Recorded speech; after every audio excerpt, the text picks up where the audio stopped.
to dry all my tears. No, I'm not looking for someone to scare away the fears. No, I know it's not gonna happen. Don't believe in happy forever after. No one should have to feel this torn, or unable to speak with voices to soar. We could do better than this. We could do better than this. When you stand in the middle of the crowd, I wanna know it's me that you're missing. We could do better than this. We are much bigger than this. When you stand in the middle of the crowd, I wanna know it's me that you're missing. Me that you're missing. Me that you're missing. We could do better than this.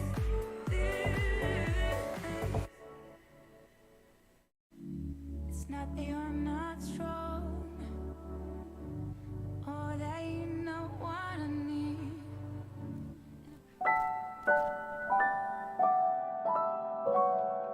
Gaming Morning Show. Things put on pancakes and rhyming bear intros. Austin confused about whose sister married the bros. In the UK, dooley-doo tugs on our heartstrings.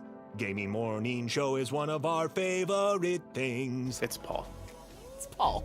Ah, who are we kidding? Pumpkin spice and fall. Paul. We all know our favorite thing is the season of Paul. Pumpkin spice latte time! Besides the tasty drinks, the weather is cooler.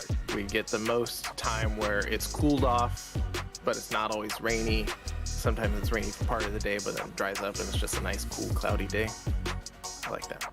There's football on. Man, did we have a great football weekend. Both of our teams performed to the tippy top of their tippiest top of performance, and boy, football is fun. That's gotta be enough for all of the hosts of Gaming Morning Show, right? Right? Okay, so when Club Penguin changed, they changed everything. They got more mainstream, and I wrote them an email. And I was like, it would be really nice if you guys could go back to the way things were, because the original Penguins, we really miss it. I speak on behalf of all of the OG Penguins, and we all are really upset. Right, you've changed, man. You're the Lorax for Club Penguin. I was. I speak for the Penguins. Well, penguin begins with a P. So, happy Paul, everyone, from all of us at GMS. Broadcasting live from Redner's Rescued Cat Figurine Museum in Menominee Falls, Wisconsin. When Sean Redner told his wife, Hillary, that he wanted to turn their Wisconsin home into a museum of cat figurines, she had a predictable response. We're gonna do what? We'll do that some other time, huh? Okay then. Broadcasting live from the same places they've been since 2020. It's time for Gaming Morning Show. Morning, gamer! Welcome in. It's Gaming Morning Show. We're so glad, excited that you're here for this edition of Gaming Morning Show. It's a morning radio show that plays games. We're both excited and excited. Excited squared. Right? Excited to the second power. That's exactly what I was talking about. How did you know? Oh, I know. We have this bond, this connection. It's ESP. And Likewise. I know. Sports.gaming, left side of your screen. I'm Hefty Goof. Good morning. It is Wednesday, the weekend of the week edition, October 19th, 2022. Thank you for being along for the ride. We got Gaming Morning Show, Morning Gaming News, the headlines of video game ways coming up at about 6:25 a.m. Pacific time today. Video game ways. Vista ways. Ways. That's going to happen. 6:50 birthdays this day in gaming history, so get ready for that. That's coming up. Sports, list of the day coming up next hour as well. A whole bunch of headlines as Twister is apparently going to maybe get a sequel. That's something we'll tell you about later this hour. A loose donkey to tell you about coming up in the Second hour of The the show. game Twister. Maybe that's what Bill Paxton and Helen Hunt were doing with that, like, pipe that was in the ground with the belt. They were actually trying to keep themselves, like, elevated so it was easier to put, like, right foot on red and left foot on blue. Maybe that's all the tornadoes were trying to do was spin for them. Oh, they spun, all right. They sure did. Twister's like, I just want to play the game. It's my turn now. I'm just trying to help. Get out of here, F5. Food. Sustenance. It's like the one line I remember from Twister.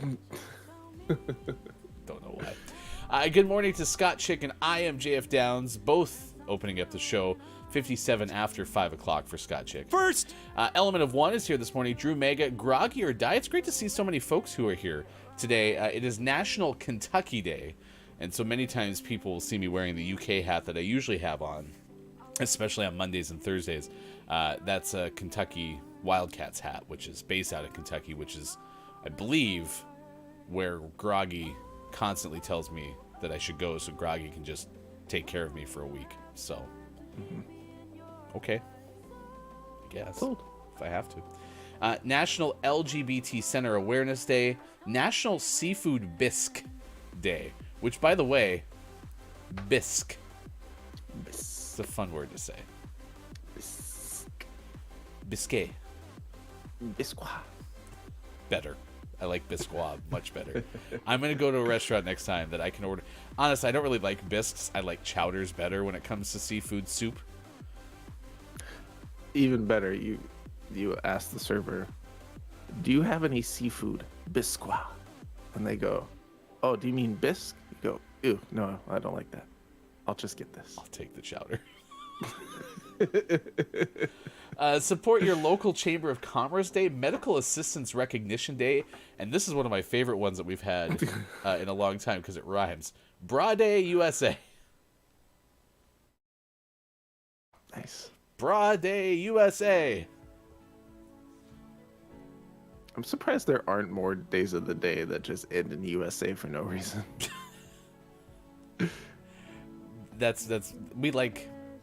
Generally speaking, Americans like to pigeonhole America into things. Yeah. So. Yep. Barbecue Day, USA. Like, I'm surprised it's not all over the place. National Seafood Biscuit Day, USA. Nice. Doesn't roll off the tongue the same way, does it? No. It's not the same. Our topic of the day we'll get to in just a moment. Groggy says, woohoo! Shell interviewed with Kentucky yesterday. Perfect. We might be moving there. Who knows? Down says Twister 2. Twist harder. As the joke of Tornado Town, Twister was shunned, laughed at having been defeated by a belt and a farm. This time, no one will survive. Starring the voice of Chris Pratt as Twister. Nice. And then that's where Chris will try to bring in the Mario style accent. Will be as the Twister and Twister. It's me, a tornado. Let's go. Murder everybody. Why did I kind of cross over like into Piglet style almost, right?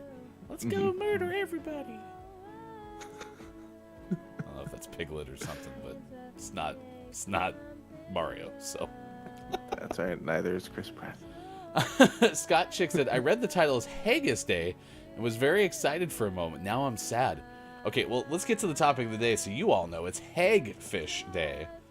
Except Restream wants it to be Happy Meal Buckets Day, which is fine. We saw, I think, Element of One in the Discord yesterday.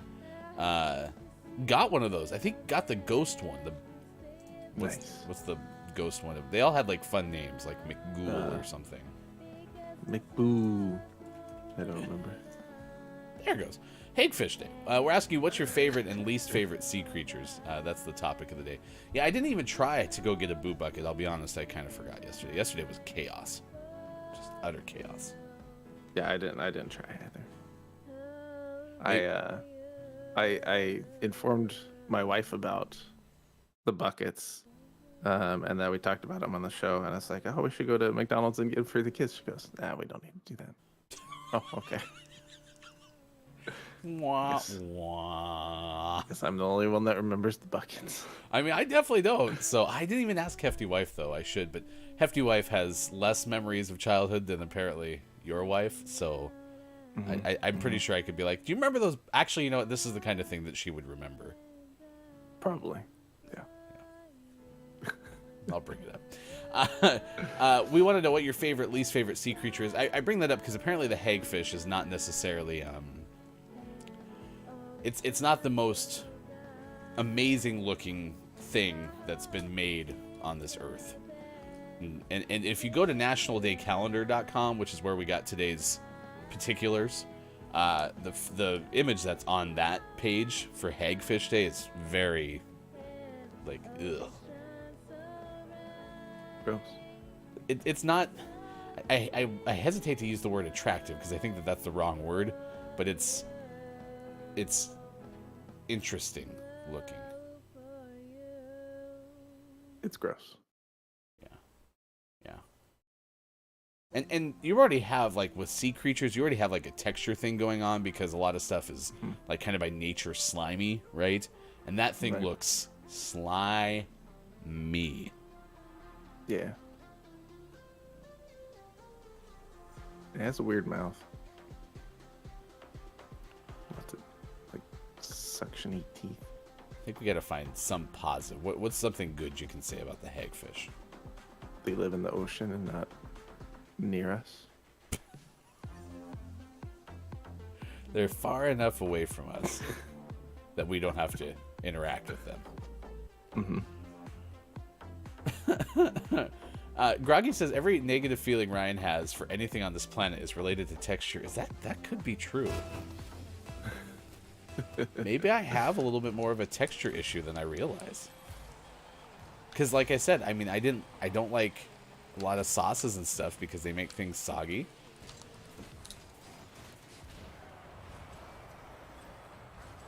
And that's definitely a texture issue. It's not just a taste thing; it's a texture thing. How does the hagfish taste? I don't know. Probably- Okay, I will probably say fine. something. I will say something positive about the hagfish. This thing has a really cool middle brain looking thing that reminds me of, like, a Ninja Turtles villain. Like, it almost looks like a Krang brain, which would be a brain because Krang was literally from the Turtles, was literally a brain. So So yeah, Krang was a brain, but he also had like other body parts. He had like little tentacles that like he used like arms. Do you think inside his brain-like body he has a brain? no, I think everything he was just is the brain. Yeah, he is the brain, and he just happens to have, like, some loose, crinkly parts of the brain. I don't know what those are called. Brains, I assume. Wrinkles? Brankles. He has some loose brankles that serve as the arms and some other He also has extremities. a mouth and eyes. I don't know.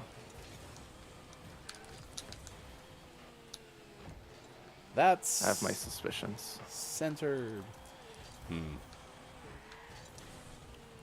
Yeah, like an exobrain is what Down said. Not an exa-brain, though. Yeah, he doesn't have that many zeros. We learned what... And what was the name of the day yesterday? Exahale Day? Exascale? Oh, you're closer. Exascale. Not existential. Nope. I just Googled hagfish, said Groggy or Die. And Scotchick said, thank you for your contribution and sacrifice to the cause. I mean, it has some like eel, like maybe it is actually an eel. Now that I think about it, it's got some eel like qualities. Mm-hmm. And some eels have very nice tails. They kind of flow. Maybe we just need to see a hagfish like in motion. Maybe they're beautiful swimmers. Very graceful.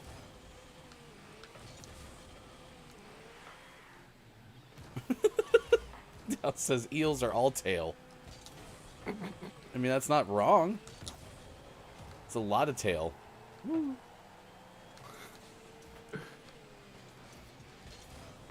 Nice.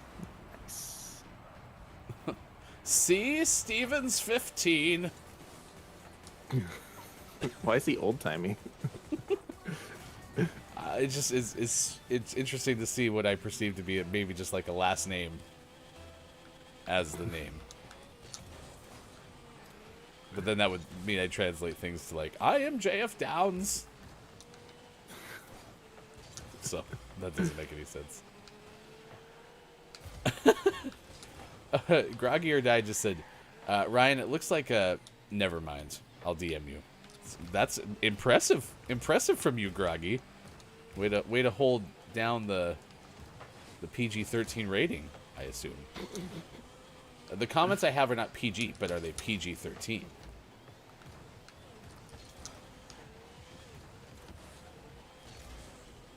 Could we have not picked a less gross-looking day of the day? No. Okay, so it does sound like we have consensus that this thing is not attractive, right? Right. Okay. Which I guess is the premise.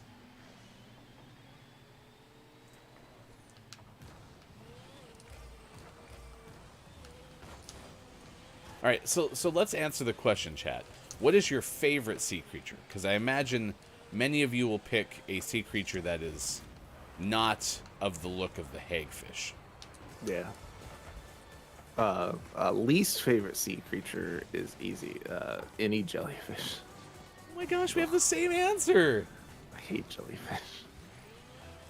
The only good thing about jellyfish is they're beautiful when they're in an aquarium and 1000% cannot touch me. And part of that does boil down to the texture thing, because they also look very slimy and gooey and not pleasant to me. But they also can sting you. Yeah. They're the bees of the sea. The bees of the sea. I was going to say, that's got to be related to my bees thing, too, because, you know, I'm not a big fan of being stung, which all bees do viciously all the time. Dallas just said, it's like a mole had relations with an eel. And that's how we got the hagfish. Nice. It's not cute, that's for sure. So what you're saying is nobody's making, like, a plushy version of the hagfish. Right. Theoretically, but now if someone makes a plushie hagfish, that might actually be cute. Okay. So let's go ahead and make some plushy hagfish. Let's instead of focusing our energy on what is true, which is we all seem to not find this thing that cute or attractive, which I feel bad to say, but that seems to be the case, the consensus. Then let's focus our efforts. How can we make the hagfish plushy, adorable, and change the perception of the hagfish? It might help to know exactly like what qualities the hagfish provides. Mm-hmm. Scott Chick What's says, its purpose in life? yeah, Scott Chick says, let's not do that. Groggy says, no, there are plenty of plushies that are shaped like other things that could pass as hagfish. No, we need specifically a hagfish plushie. Yeah. We could make it be very wonderful. Probably. Wow. We did good. Scott Chick says, no, you can't. You can't make that cute. Wow.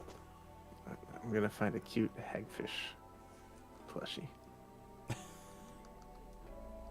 Oh, here's one. Oh, it's just a dolphin. Dolphins are not hagfish, as far as I know. Oh, here's a picture of a hagfish. It's wearing a hoodie. What? A hoodie hagfish? Yeah. See if I can share this. All right. We'll talk more about this during the course of the show. They're considered one of the ugliest of species, according to nationaldaycalendar.com. The idea behind this observance is to encourage everyone to look beyond the exterior of the hagfish and appreciate how highly evolved they are. Not unlike a book cover, the day points out the benefits of looking deeper into the subject. So we'll talk more about the hagfish coming up on this edition of Gaming Morning Show. This is a hagfish in a hoodie, see?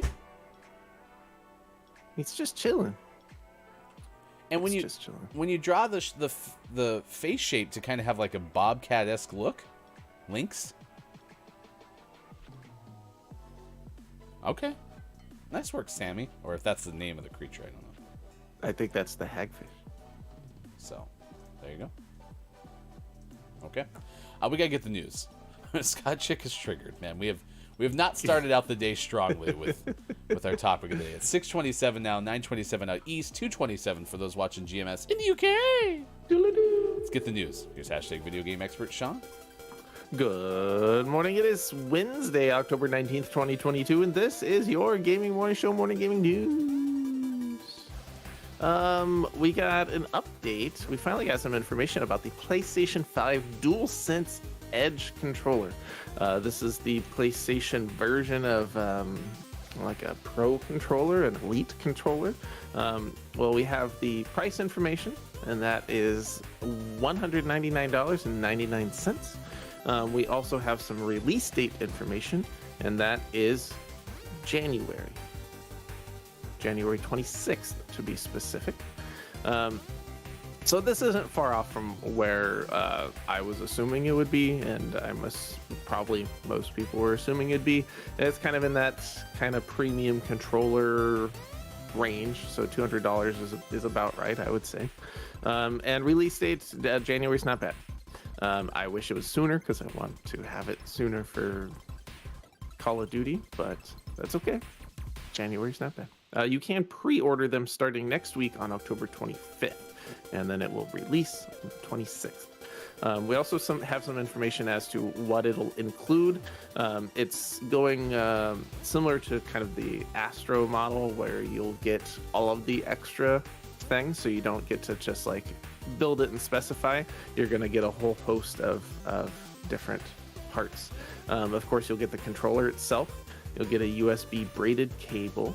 You'll get 2 standard caps, 2 high dome caps, 2 low dome caps, 2 half dome back buttons, 2 lever back buttons, connector housing, and a carrying case. So you can mix and match to your heart's desire. So you're saying, because I have no clue what premium controller, you're saying $200 is like what a scuff costs, or is this going to be more than that? No, it's pretty on par with a lot of those. Some of them get even more expensive, especially when you're actually like mixing and matching and choosing and having a like ultra custom controller. They do get above this price point, but yeah, this is on par with a lot of those high-end controllers. Wow. Okay. That's really pricey. Dang. Yeah. Not cheap.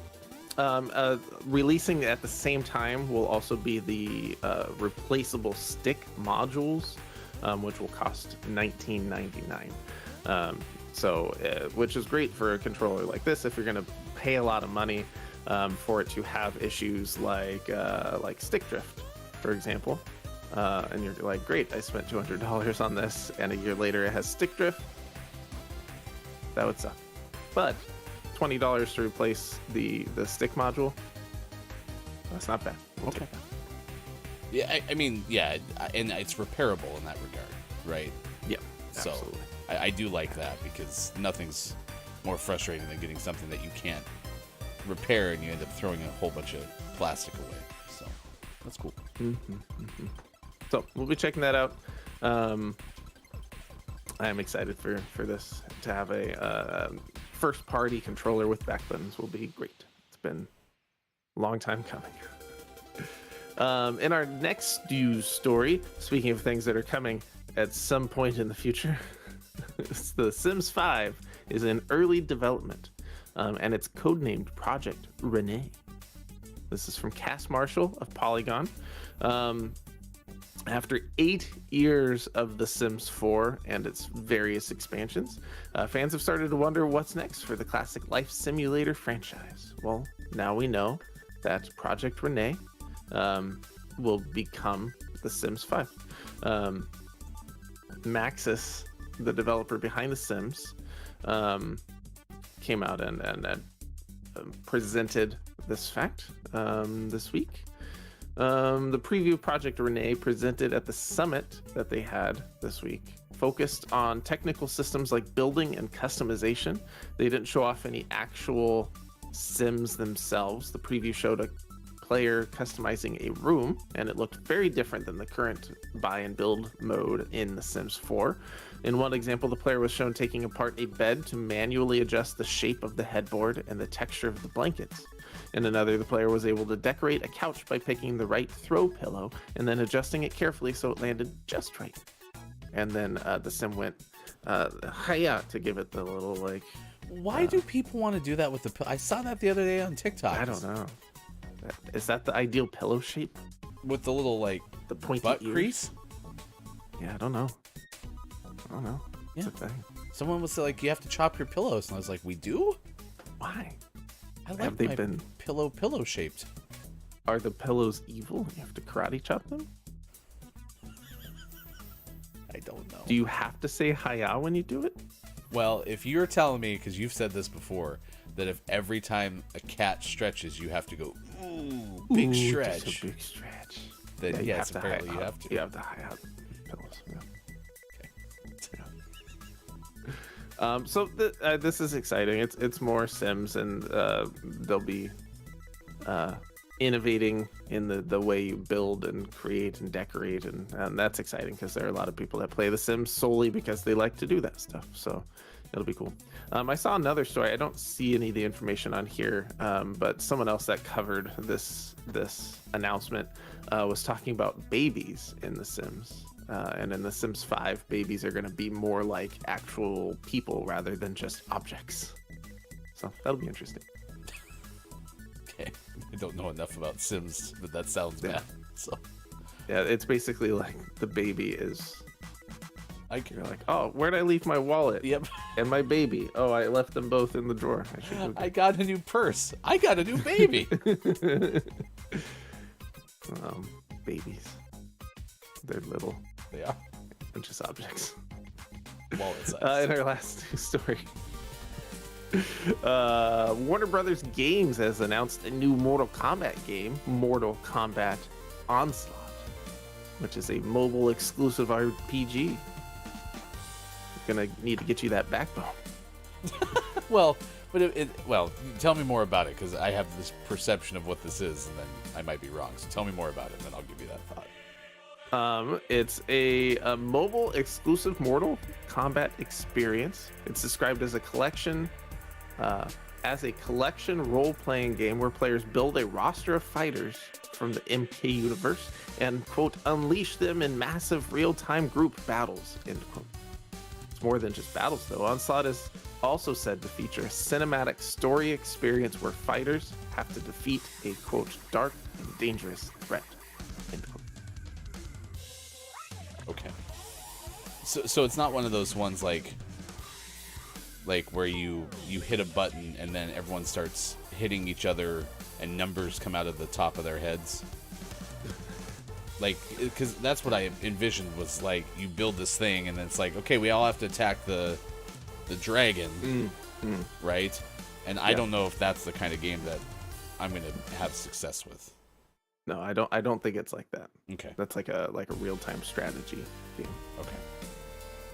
Okay. Well, when's it come out? Keep an eye on it. I want it now. Onslaught is coming out sometime in 2023. Okay. Well, I won't be going into the App Store anytime soon. Okay. I'm not waiting with bated breath. I mean, I'm more excited for the next Mortal Kombat movie. I'm also excited for the next Mortal Kombat game to come out because pretty much my relationship with MK now is waiting till the new game comes out so I can see everybody put on YouTube all the fatalities and watch some gameplay. That's pretty much my experience. It's beautiful. The game is just, I don't know. Gorgeous. Man, it's changed a lot, since MK2. But Indeed. Well, we'll keep an eye out for Metal Gear Onslaught coming out at some point in the future. But coming out today, we have some games. Gas Station Simulator is out on Xbox Series S/X. I do believe this has been out on other things, but now it's on the Xbox. Harmony's Odyssey is out on Switch and PC. Rich Man 11 is out on Switch. I doubt there are 10 other Rich Man games. Just saying. Doubt it. The Last Hero of Nostalgia is out on Xbox One, Xbox Series S, and Xbox Series X, and PC. The Valiant is out on PC. Uncharted Legacy of Thieves Collection is out on PC. And for the most prestigious award in video game focused morning shows, your favorite segment within a segment within a segment, today's name of the morning goes to Nevmo Capsula, out on Switch. oh, I thought that was going to be like Suedo Cat. I misread that. Do you use Nevmo? Can I send you some money? Yeah. I use. Let me sign back into Nevmo. I don't use it that often, but I have it installed just for this purpose. I put that on my Capsula phone. in this episode of Things That Sound Like Other Things. All right. Well, congratulations to Nevmo Capsula. It's out today for Switch. Where'd the F come from? Phonemo. Because when there's a P and an H together, it makes an F sound. I realize there's no H here, but Is the H invisible? the H is silent and invisible. That's correct. Pnevmo. Capsula. Okay. Interesting. Congratulations, it's our name of the month possibility. Because it's the name of the morning. And if it becomes name of the month, you could win it. If you're a Patreon subscriber, which nearly 30 of you are, thank you for your support on patreon.com/gamingmorningshow. You do get access to our exclusive name of the month giveaway. And then everybody will have access to a name of the month giveaway. Every 6 months, we'll have a 6-pack of names of the month to give away. So be sure to look for those. Plus early access to most things we make. Find out more at patreon.com/gamingmorningshow. Thank you so much, Sean. Appreciate it. You're welcome. Thank you. A Hagfish knit plushie. Yeah. Oh, okay. Perfect. It's. I still don't know if I think it's cute. The one in the hoodie was better. Yeah, that's not uncute. I don't like the way it's looking at me. No, it has, does it have eyes? If they are, they're staring right at me. Okay. Yeah, I don't like it. I think I like the tentacles. Like the things off the face. It's face fingers. Face fingers. 6:39 on this morning radio show that plays games. The reason that we bring a hagfish to your attention is Hagfish Day. So we're asking what's your favorite and least favorite sea creature. Down says Hefty needs to email Club Penguin, complain about all the new MKs. No, maybe. I guess I need to play the games. I just don't play them anymore. I just like watching them. Mm-hmm. And I don't think that the game mechanics have changed, right? You pretty much just do the combos and people win. Yeah, but you can also get into the nitty-gritty details of a fighting game, and hitboxes, and you have with certain moves you have periods of time where you're invulnerable, and fighting games get very technical. It's funny because I had a conversation yesterday with someone about that. Yeah, like they talked about how certain really skilled fighter players know when frame rates of certain moves and things like that. Mm-hmm. Yeah. Okay. Yeah, which is why you end up with, people playing these games at a very competitive level because, they really break them down. Know all the deets. The repair is the best part. I'm hard on back pedals. This goes back to the controller conversation. Yeah, I get that. Down says, Butt Crease Pillow was the name of my band in high school. Nice. Good morning to K-Laugh. Thank you for joining us today. Hagfish. It's Slime Eel Day? Is Hagfish's nickname Slime Eel? Interesting. We would like to see Bear Bear in a hagfish suit. Will have face tentacles looking right at Sean in the snoot. That's another name for face, which is why I said it. Bear Bear, grace us with your presence.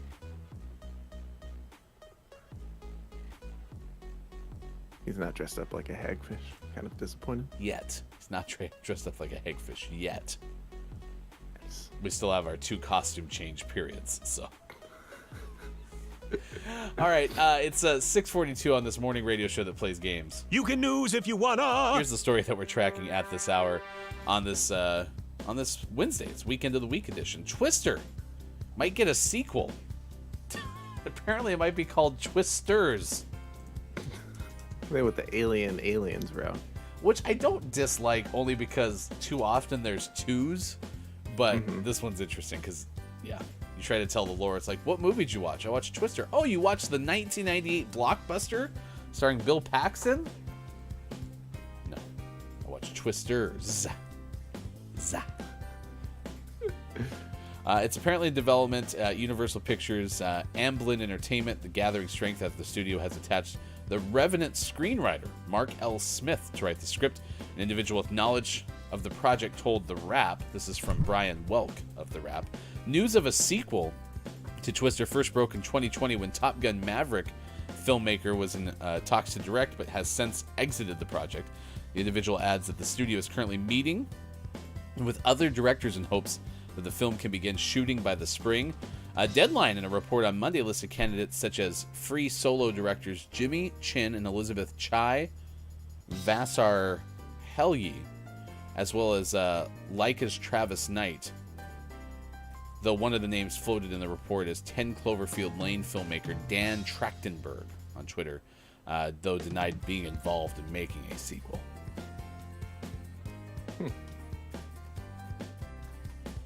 Do we need it? I don't know. We'll see if it's any good. Twister was fine. I don't feel like there was a part of that movie where it's like, this is a bad movie, but I didn't love everything about it. Right. Yeah, it was fine. I do prefer It's Been a Long Time, but we're doing a sequel over a Twister reboot. Okay. Like, don't remake Twister. Like, make a sequel, or just make a different movie about tornadoes. My vote for the sequel's name was going to be Twister Sister. Yeah. Because it's related, but it's not a sequel. Right. Good morning, Quiet I'm Gaming. Votes for Twister. Yeah, I like that one. Twister. That's my vote too. It's pronounced just Twister, but it has a 2. Nice chat. Good morning, Quiet I'm Gaming. Thank you for being here. It is Hagfish Day, or apparently, as K-Laugh has told us, Slime Eel Day. This is definitely not Scott Chick's favorite topic we've ever brought. Why with 5 Ys at the end of it. Like, very displeased with our topic of the day.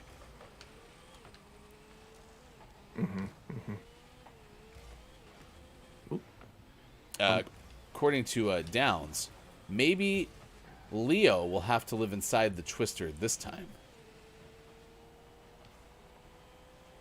Who's Leo? I don't, is that the name of one of the characters?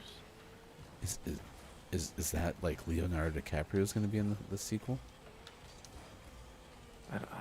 Is it Leonardo the Ninja Turtle? Did you just drive right past the ball? Kind of. I went to go reverse and I hit jump instead.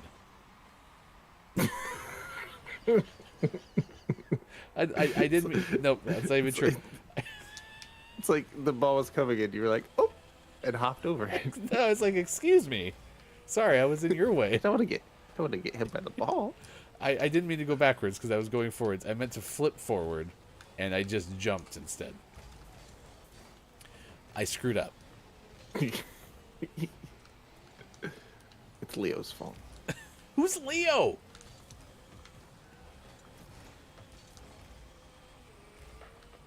Oh. Well, it was a weird joke that a guy involved in Twister 2 was involved in Revenant, and Leo lived in a bear in that movie. Thank you. Because I'd never seen The Revenant, so I had no clue what you were talking about. I haven't seen that movie yet. But I do remember it involving a bear now. I thought that was the one with Liam Neeson, like The Wild or something like that, or The Out of Doors. Can't remember what was that one where Liam Neeson's like in the winter.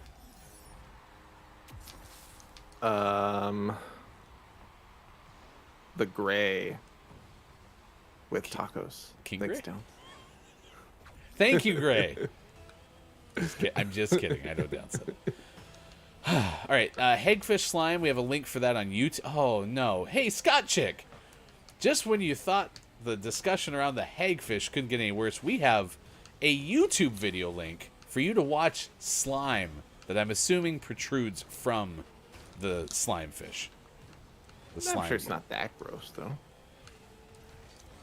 Are we talking like Ghostbuster Slimer here or what? Because, you know, like, everyone who ever got slimed by Slimer in the cartoon Ghostbusters was like, oh, Slimer. Yeah, it was always just like a silly time. Wasn't like a big deal. It's like, dude, I'm gross now. And then there was someone I can't remember who it was on the show maybe that brought up that the Nickelodeon slime was like not something I expected it to be. Like cornstarch and vinegar or something. I don't know. That's not true. Or maybe it was it's Cool Whip maybe. I don't remember. I do remember us having that discussion though. K-Laugh. When threatened, hagfish release a thick mucus. Oh yeah. Let me try this. Let me try this a little bit deeper.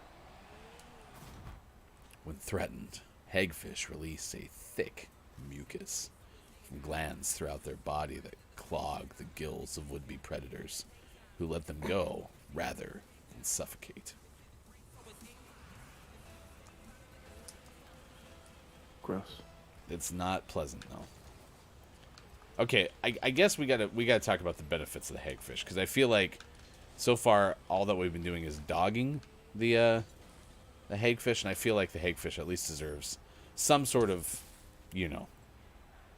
positive attributes. This is from National Day Calendar. The hagfish offers many benefits to the ecosystem, so get wrecked. Okay, despite its unappealing exterior, it scavenges the ocean floor, cleaning up the debris of dead marine animals. So it's basically the sea's vacuum. Oh, it makes cheese. Because of debris. The brie cheese. That's where brie comes from. If you were to, well, I guess is it smoked brie? That's a thing, right? Yeah. So if the hagfish was to have a pack of Marlboros, you'd have a smoked brie. Yeah, that sounds right. Nah, that's all right. I'm on board with the fish. They slime they produce protects them from predators. That's as mentioned by K-Lav. While it's thinner than human hair, the slime is stronger than nylon. Now that is cool. See, name another creature that has that kind of like hidden talent.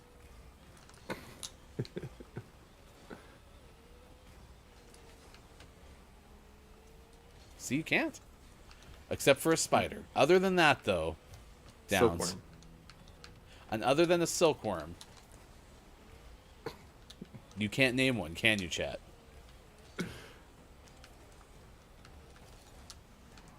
See, I told you. Navy researchers developed a synthetic hagfish slime using E. coli bacteria. That doesn't sound better. Because researchers were seeking to produce potential commercial, medical, and environmental uses for the slime. That was a goal.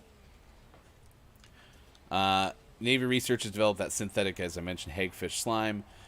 Biochemist Dr. Josh Kogot and materials engineer Dr. Ryan Kinzer hope the strong synthetic slime can provide added protection for naval vessels.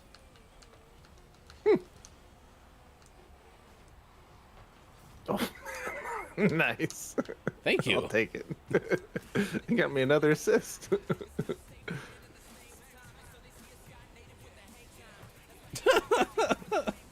That worked out really well. Yeah. K-Lab says, more like a vacuum bag. According to Wikipedia, they're only known animal that has a skull but no vertebral column. Did I say that one right? Yeah. Righteous. That's what Crush, the turtle, said to the hagfish as they were swimming by. It's like, whoa, bro. Looks like you got like a skull, but no like vertebral column, you know? Righteous. Nice. It's a direct quote. It's like in the second part of Finding Dory. You can find it. It's on Disney Plus. I'm excited for your second career as the voice of Crush at Disneyland in that like interactive show. Listen, I'm putting that right up there with like those like one-off things that I'd like to do. When I saw that on TikTok, I was like, I would love, because there's like an element of improv to it. Mm-hmm. So fun. Holy cow, 6:53. We're a little bit late. 9:53 out east. It's 2:53 for those watching GMS in the afternoon. Stick around. Next hour, we'll tell you about a loose donkey that had to be wrangled up. I love Shrek 3. What's that? I love Shrek 3. It's a film, Sean. It's a film. Yeah. Shrek 3. It's about a loose donkey. Is it really? He got away. I don't know. I've never seen Shrek 3. I don't.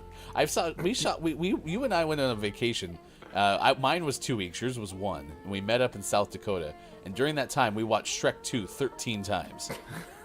Because it was on TV every day on the same channel. And it was like one of the 2 kids-safe channels that we could put on at the hotels. I don't know why I sounded like Christopher Walken there. Is that Keonstopher Reefkin? Probably. Anyway, Shrek 3. The loose donkey. Also, next hour, sports!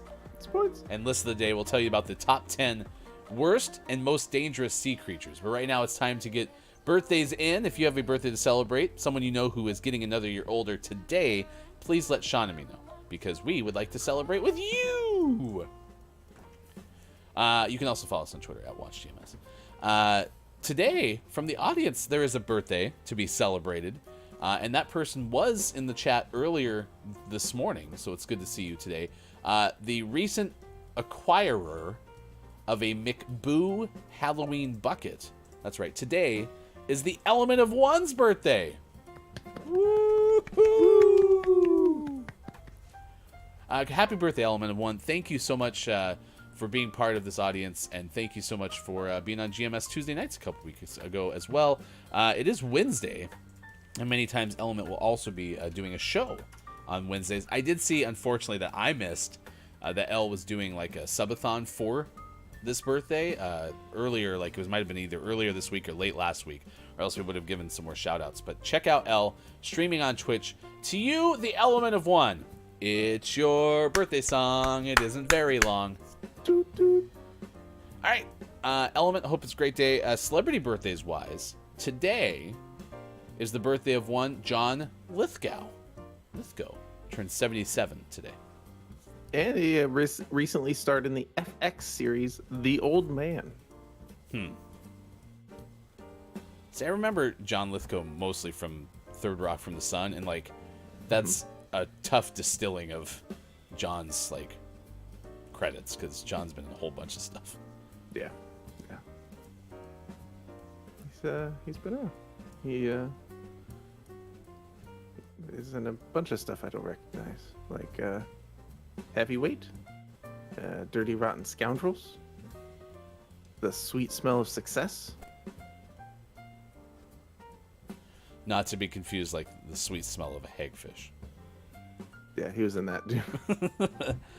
Today, Jon Favreau turns 56. Actor. He once directed an episode of The Office. But which The Office? The Office. As opposed to the UK version of The Office, which I believe drives all them angrily. Oh, I know who this person is. Yeah. He's been in lots of things. Lots of Marvel stuff. Oh. That is not where I know this person from. Well, that makes sense. Wait, Jon Favreau was in Rudy?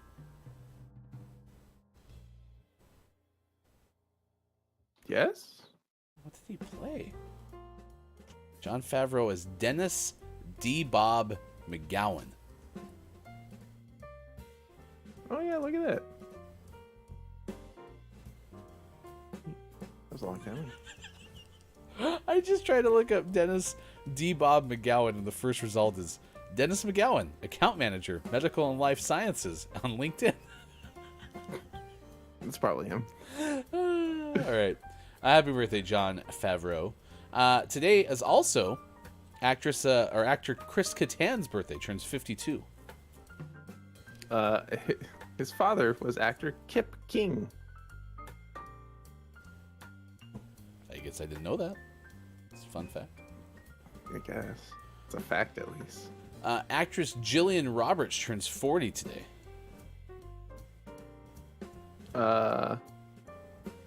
Gillian has appeared as a celebrity panelist on To Tell the Truth.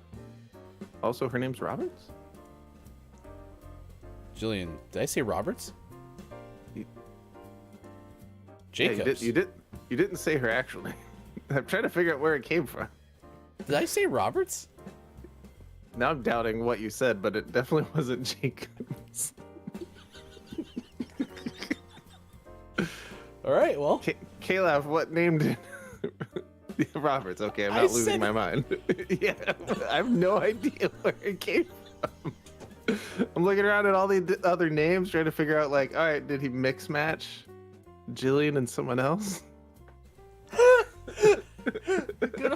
You remember Gillian Roberts, who was in like the Ocean's movies with George Clooney and was in Pretty Woman. Gillian Roberts. I also was like, was she in the news? Like, did she just get like married and they didn't get this updated, but Ryan's more on top of it? Like, I doubted everything I know. Actress Gillian Jacobs. R-O-B. Okay, it's because there's an O and a B in it. That's why. What's wrong with me? She was still a celebrity panelist on To Tell the Truth. That's true. Gillian Roberts, though, has never been. I hope somewhere there's a Gillian Roberts celebrating a birthday today, and that's just like, I had to know that for today. Actress Hunter King turns 29 today. Hunter King. Hunter has appeared as the same character on multiple soap operas. Okay. Nice. Gillian Roberts. I'm just kidding. There's still no drummer birthdays whatsoever. I hadn't checked because I gave up hope. You got my hopes up. I'm sorry. I just can't believe how this is the case. October is such a sad month. It's remarkable though. Like, It's unbelievable. Unless Cleveland.com/Associated Press got out of the drummer birthday business, but I will forever remember this as the month of no drummers. Yeah, it's awful. I can't wait till I meet somebody. I probably won't do this, but somebody who has like a new baby or something. It's like, oh, congratulations. When were they born? Oh, they were born in October. I feel like, well, they ain't going to be a drummer, are they? And the person's like, what are you talking about? And then you just walk away. No explanation. Today, Patrick Simmons of the Doobie Brothers is 74. I always liked saying Nice. the Doobie Brothers band name. It's also Trey Parker, co-creator of South Park. It's his birthday. He's 53. A lot of sports birthdays below the fold. Evander Holyfield, the boxer, is 60. Webster Slaughter, which has always been a great name, former Browns wide receiver, is 58. And Brad Doherty of Cavs fame. Again, shout out to Bob. Go Cavs, go. Fear the Fro, am I right? Bob likes It's it. 57 today. Nice. Any other birthdays for you? No, I'm good with that. Okay, then let's pivot into this day in gaming history. And we start off with the year 2004, which is Sega's releasing of ESPN NBA 2K5. That was for PlayStation 2 and Xbox. I guess I was going to say, like, 2K5, I'm thinking football-centric. Like, they still make the 2K games. It's just the football game that doesn't happen anymore. Right. So Right. I'll just take that one off next time because that's one of those this year's edition. But also in 2004, Take-Two put out Robotech Invasion for PlayStation 2 and Xbox. Nice. Robotech. Was that a good game? Anyone know? No idea. Because it makes me think of like we're like it's way too late for RoboCop. I was like, is this one of those things where people made games based around like Robo figures because RoboCop took off? But Right. it's probably a bigger game than I realized. No idea. 2004, Konami put out Teenage Mutant Ninja Turtles 2 Battle Nexus for like everything. It went out for Game Boy and PlayStation, all that stuff. Yeah, and this was in the era of a lot of mediocre Ninja Turtle games. Bethesda in 2010, Fallout New Vegas came out for Xbox 360 and PlayStation 3. And then 2010, Activision put out DJ Hero 2 for 3 different machines. I never played DJ Hero. I liked the Guitar Hero, I liked Rock Band, and I have a DJ Hero game in my house. I just have never hooked up the hand-me-down Xbox 360 to play it, but probably was really fun. We should probably get that stuff out and play some music-based games. Yeah, right on top of that, Rose. If it's not happening, actually, that would be a fun way to do an episode of like Super GMS Bros in law. That would be. Maybe we should actually do it. Okay, well, I'll work on that. So, sorry we missed you last night. We had to postpone our GMS Tuesday night's episode. Might make that up on Friday night, but we'll let you know as soon as we can. Next week, though, on Tuesday nights is our debut episode of Super GMS Bros in law, and Sean and I are gonna look at playing some Gotham Knights. So excited about that. Nice. I am excited about that game. Jillian Roberts. All right, next hour. What a weird, I don't know where my brain was at. That's hilarious. Next hour, top 10 worst and most dangerous sea creatures. So we'll have that coming up. We'll also have sports. Do you know the NBA season started last night? Yeah, it did. I mean, I like this time of year because it's all basketball, hockey, and football, which, are probably my 3 mains. But man, I don't know if I was ready for the season. It just kind of snuck in there. Hockey was good for Flames fans too. We'll tell you about that coming up. I wasn't able to do Tuesday nights last night, but I did stay up long enough to watch the end of that game, so that was a win. So happy about that. Yeah. All right, stick around. More to come. Thanks for being here. It is Wednesday, the weekend of the week edition, October 19th, 2022, and you have us on Facebook Gaming, Twitch, YouTube, and at GamingMorningShow.tv.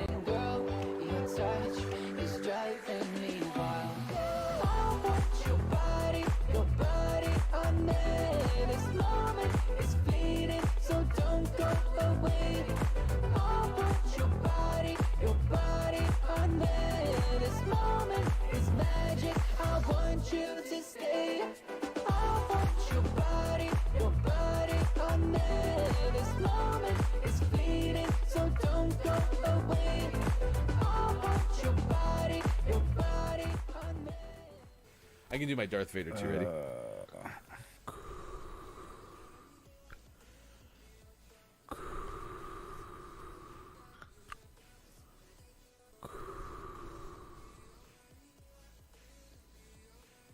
Yeah. That one's better, but the I don't bar was know. real low. Yeah. Was that the Dolphins' blowhole? Is that what you're saying? That was either Darth Vader or it was a spaceship Just docking with the sleeping. International Space Station. Okay, this is Darth Vader sleeping. Okay.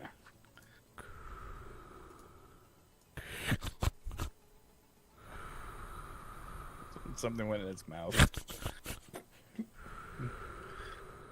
There was a pig there too for some reason. I'm not quite sure why. Yeah. Sometimes the blanket goes over the front of his rebreather. This imaging, they were able to track individual peanuts as well as Brazil nuts in a box as it was shaken. And they were able to create, and I quote, the first 3D videos of the Brazil nut effect in action. I want to know how the conversation between these researchers and the radiology department went when they're like, we need to schedule some time to use your CT machines. And they're like, oh, for what? Oh, we're gonna shake some nuts in it and see how they move around. Be like, well, we'll try to fit you in, but we're trying to do important stuff with these CT machines. You know what's going to be funny is we're going to be 10 years in the future, and some major scientific breakthrough is going to be predicated by the fact that they did the Brazil nut effect experiment. Just telling you, mark my words. 2031 deadline. It's gonna happen. Go up there because we had wildfires over the summer, and I wanted to go vacuum up some of the ash that was up there that was on some of the things that we stored in the attic and clean it up. I get up there, and at the very end of the long corridor, there is a couple of dead bees. And so I get worried that I'm around a hive, but I'm at the very far end of the thing, the corridor. Yeah. And I start to freak out because I have no exit route but one. And if the bees all gang up on that side of it, which, bees are known to do, they definitely think ahead of where they're going to make sure that I can't go anywhere. It's not true. but that's what my- I totally imagine them all go, hey, you guys, you see Ryan over there? All right, let's go. Mess him up. Let's go. That's what my illogical brain does. Stuff, cars, and decals and whatnot. Oh, okay, there we go. Stuff.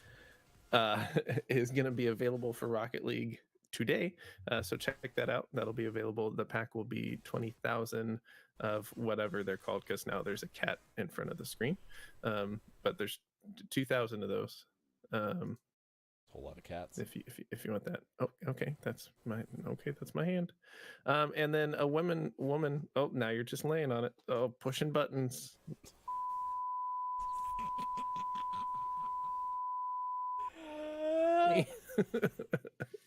Well, a woman was arrested for allegedly sending customer bottled water instead of a PlayStation 5. True. You're reading off your phone now? I had to take a picture. And let's watch the writing. Pickle and I have talked about doing some journalistic work together. That would be kind of cool.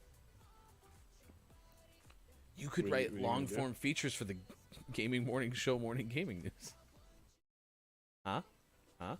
Chris is too busy. Chris just posted a picture. Did you punch that kid, Chris? He posted a picture on Twitter of a little kid with a black eye and Chris smiling. What'd you do? Yeah, jeez. Just saying. It's pretty. Yeah. It's pretty. That's heavy. pretty messed up. It's messed up, Chris. It's now 8:46 on the West Coast. It is 11:46 out on the East. 4:46 for those watching GMS in the afternoon. It is tap dance day. Did anyone ever tap dance? It is towel day. No. Did anybody ever use a towel? No, I'm just kidding. Nope. I don't. Never. You drip dry, huh? Yeah, I just shake. I'm like a dog. Could you show us what that shake looks like, please? There's something else for you to slow-mo, Chris Emier. Afraid of being...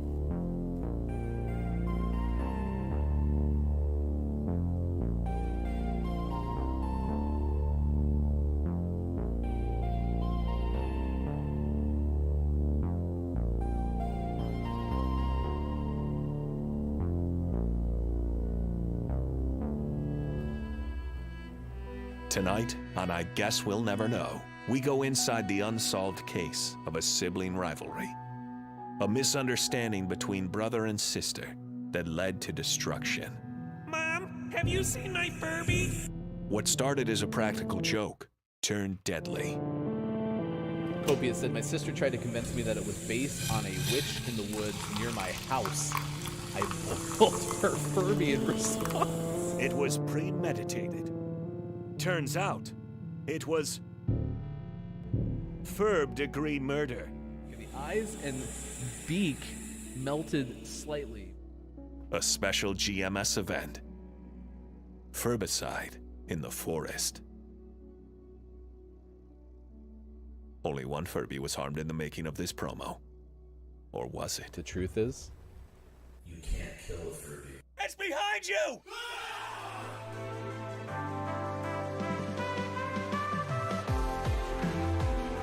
Coming up on Gaming Morning Show, list of the day and sports. Join our Discord and become a Patreon. Go to gms.watch and click on where to find GMS. All ahead on Gaming Morning Show. Time for hour number 2, right now. Morning, gamer. Come back, Sean. Feels so fuzzy. Like a hagfish. Out of focus. Like a hagfish. There's only one solution to this. Fix it. Perfect. Just like it works every time. You look like that it's like a filter in Photoshop or something where you can like artisticize someone. I turned myself into a painting. Yeah. A work of Sean. It's beautiful. Nice. It's beautiful. All right, we are a morning radio show that plays games. We're asking you questions about beautiful creatures. We didn't really get many people saying their favorite sea creature because today is Hagfish Day, and we couldn't really get past the actual look of a hagfish. So It's yucky. is it? Yeah. It's got like little tentacles though. You're trying real hard, but it's ugly. No one likes the hagfish. Well, but it sounds like it has really cool abilities. Nope. It can do the thing with the nylon stuff. Mm-mm. No, it can. It's true. Doesn't fix it. It made Scott Chick leave. Scott Chick come back. Okay.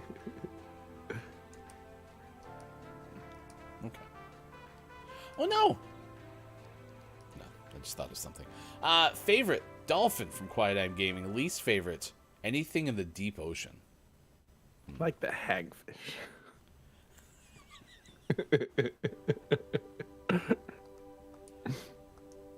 I mean, do the hagfish live in the deep ocean? Probably. I don't think we know. I don't think we know.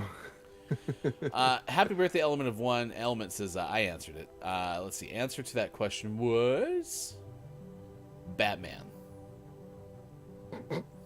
No. Favorite creature is Nessie. Oh, that's a good answer. That's a good answer. It was the Loch Ness Monster. You know, but when you look at the pictures of Nessie, it kind of looks like just a big hagfish. Is Nessie wearing a hoodie? Could be. It's not wearing a hoodie. Oh, no. Elements. It's Element's birthday, and Element said no. Okay. All right. Nessie's going to have face tentacles. Just you wait. I don't have enough fingers that I can put them all up at the same time, so that's just... Never mind, I could have. Beautiful. It's also Broad Day USA, which that reminds me of the American Dad intro, which probably was the only good part of that show. I didn't watch any of the rest of it. But it always started out, "Good morning, USA." Now I'm just hearing, "Broad Day, USA." It's also National Kentucky Day, USA. National LGBT Center Awareness Day, USA. National Seafood Bisque Day, USA. National Support Your Local Chamber of Commerce Day, USA. And Medical Assistance Recognition Day,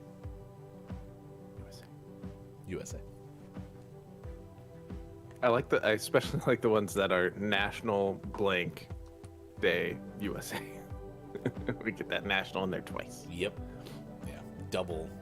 Although national whatever it could be, I mean, in Canada it could be celebrating National Kentucky Day.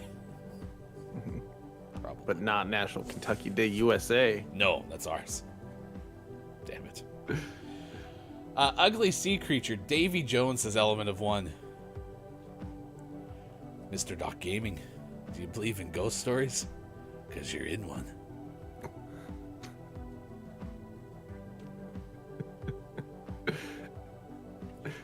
Also, he called me Mr. Doc Gaming. I like it. Mr. Roberts. So late last night after the kids went to bed, my wife and I finished God of War, and businesses came and hung out with us for a little bit and came up with our combined name. We are Sports Doc Couple. Oh. Yeah, thought that was pretty good. Sports Doc Couple. Uh-huh.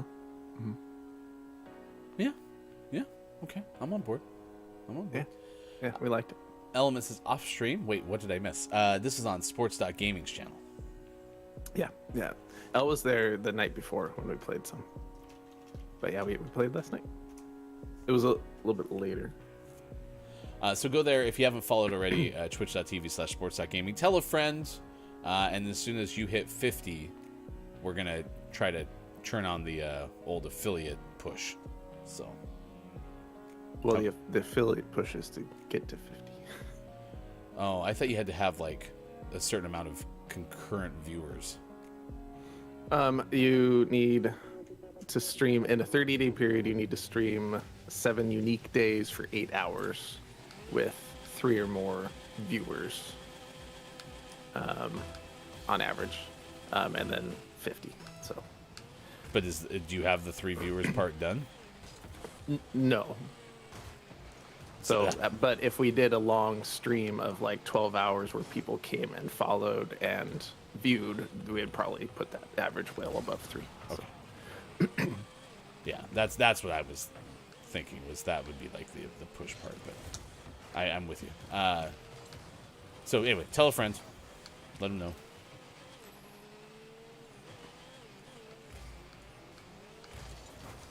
Maybe this weekend.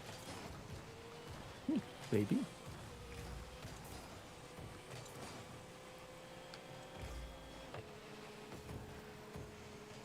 Remember yesterday when I got 3 saves and we got a win? That was epic. Do you want to do it again? Oh yeah, I do it all the time now. It's like breaking open the seal. It's just, once it started, once I popped, I now can't stop. I'm the Pringles of Rocket League. Element said 12 hours of Sean. Sheesh. Is that a good sheesh or a bad sheesh?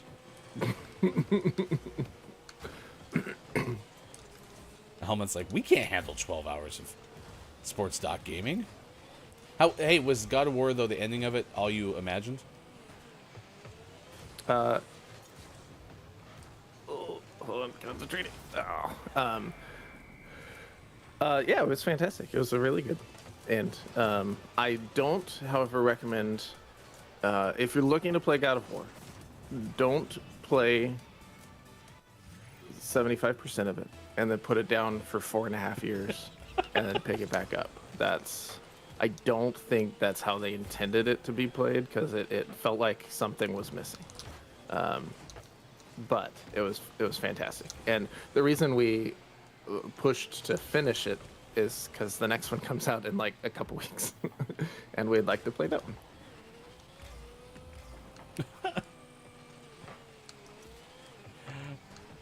All right, what's the premise of this game? So what you're going to do, okay, is you're going to play 3/4 of it, and then you just have to wait a mere 4.5 years. Sorry. And then you pick it back up, and you're just going to make a sprint to the finish. That's how we want this game to be played. That's ideal. Nice chat to Keith Anthony. It's good to see you this morning. Thanks for being along for the ride on this morning radio show that plays games. Finally been released from work. What a day. Is that a permanent release from work, or...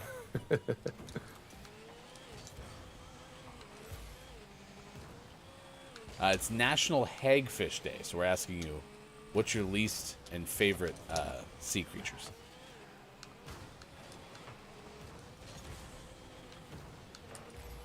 It's the biggest game of bumper cars I've played in this game in a long time. I'm running into everything.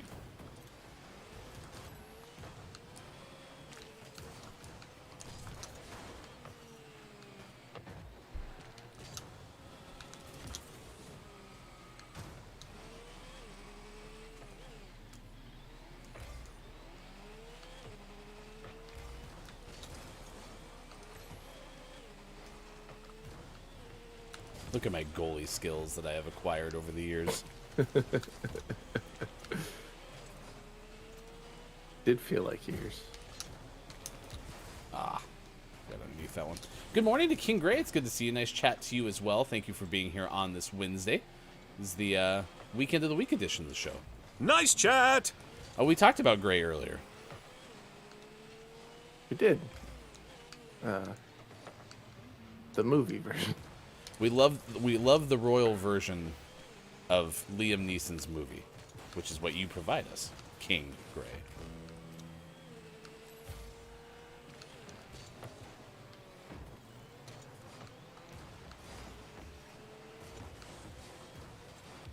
Well, that's not where I wanted that to go. There we go. Hit it this way. Nice. I should get an assist. Oh.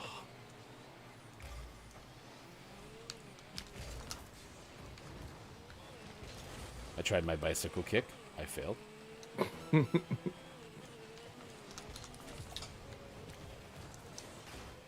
There's no way I should have hit that, but I did.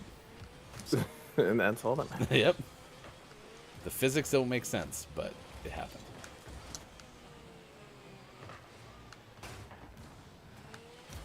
Uh-oh. Nice work. 10 seconds? What are we doing? Yeah. Low scoring game.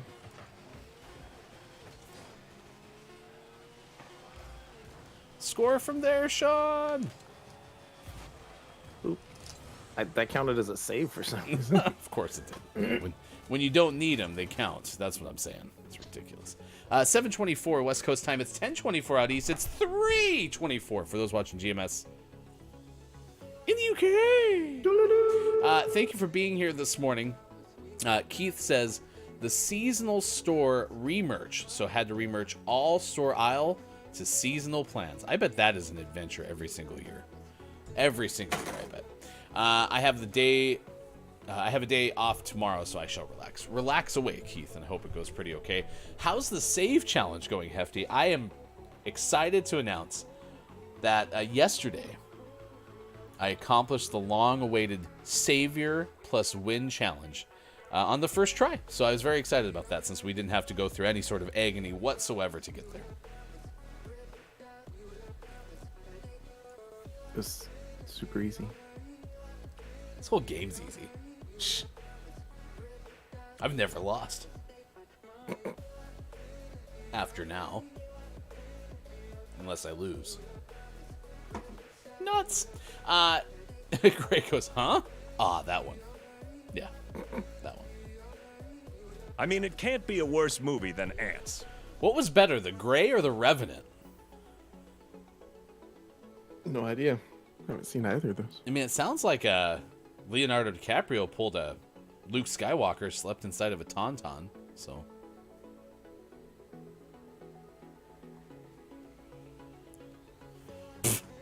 Keith, excuse me, is this the part you tell us Sean logged in as you and did it on your behalf? I am hurt and offended. Stop sucking, Hefty. Still offended. Doubt my video game prowess. Because you're in one. Keith Anthony says Titanic. Okay, that's the best of those movies. Nice. All right, let's get to list of the day. Dallin says The Revenant was more critically praised, but was it a better movie?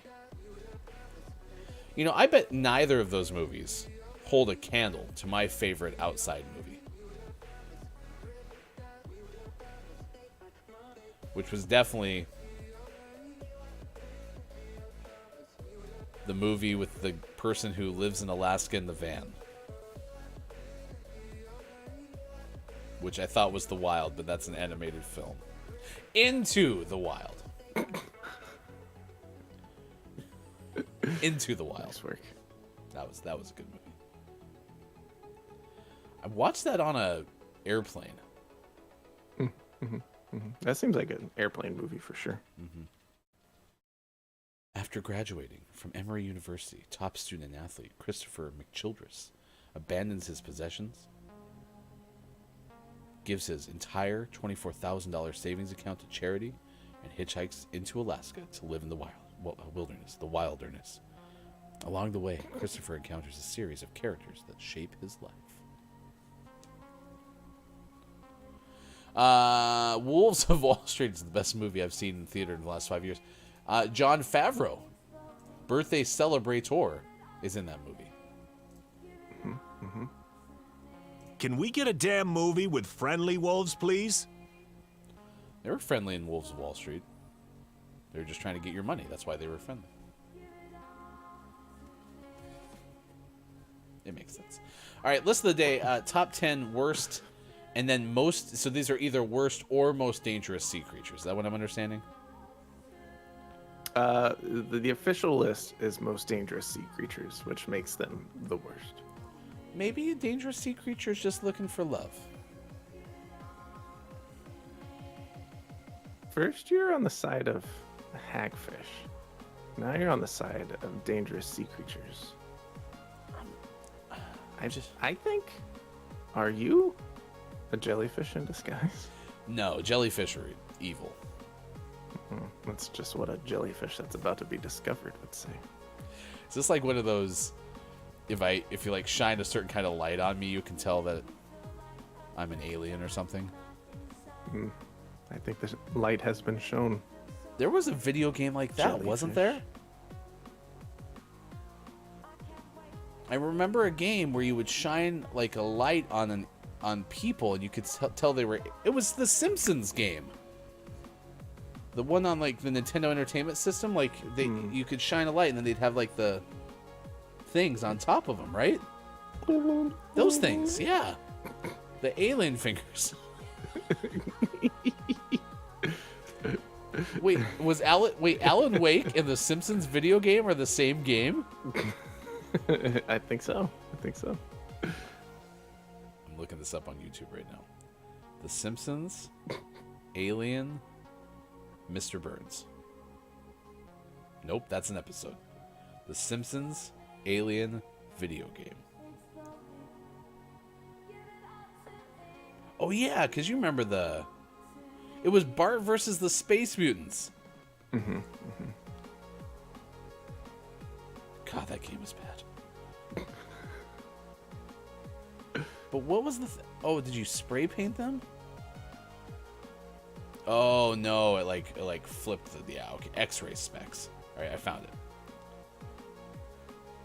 This was very necessary to do, so. Alan Wake. Nope, that's the wrong button. All right, here you go. Watch this 3-minute mark ish. Okay. I couldn't do the thing. Why on earth does the iPhone YouTube app not have the share at a certain time button? Yeah, I don't know. It's obnoxious. You know what? I'm boycotting the show. We're not going to do anything until they get that button.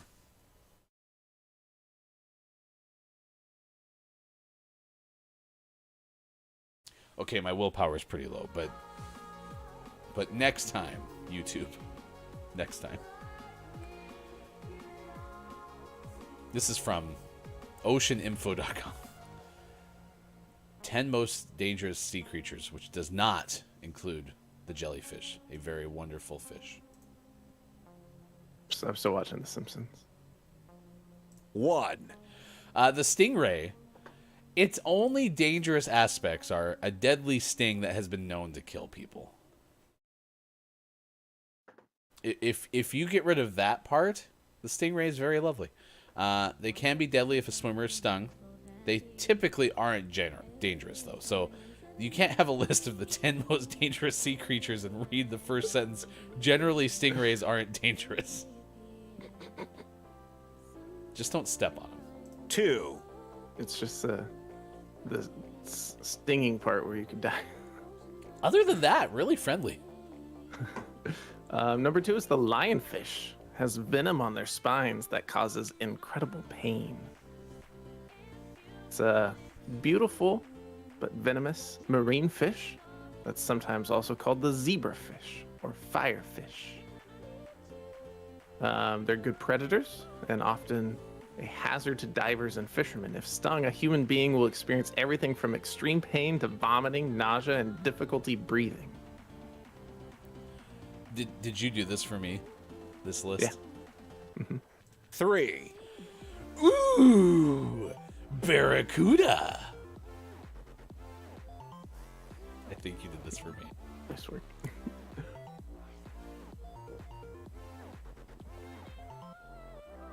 That's what barracuda looks like. Has rows of razor-sharp teeth, toxins, and flesh, which I actually didn't know the latter of that. They can travel 27 miles per hour when they attack. Sometimes they mistake snorkelers for prey and attack human beings, although these attacks are rare. So again, can be super dangerous, but probably won't be. 4, Number 4 is sea snakes. Sea snakes. Sea snakes.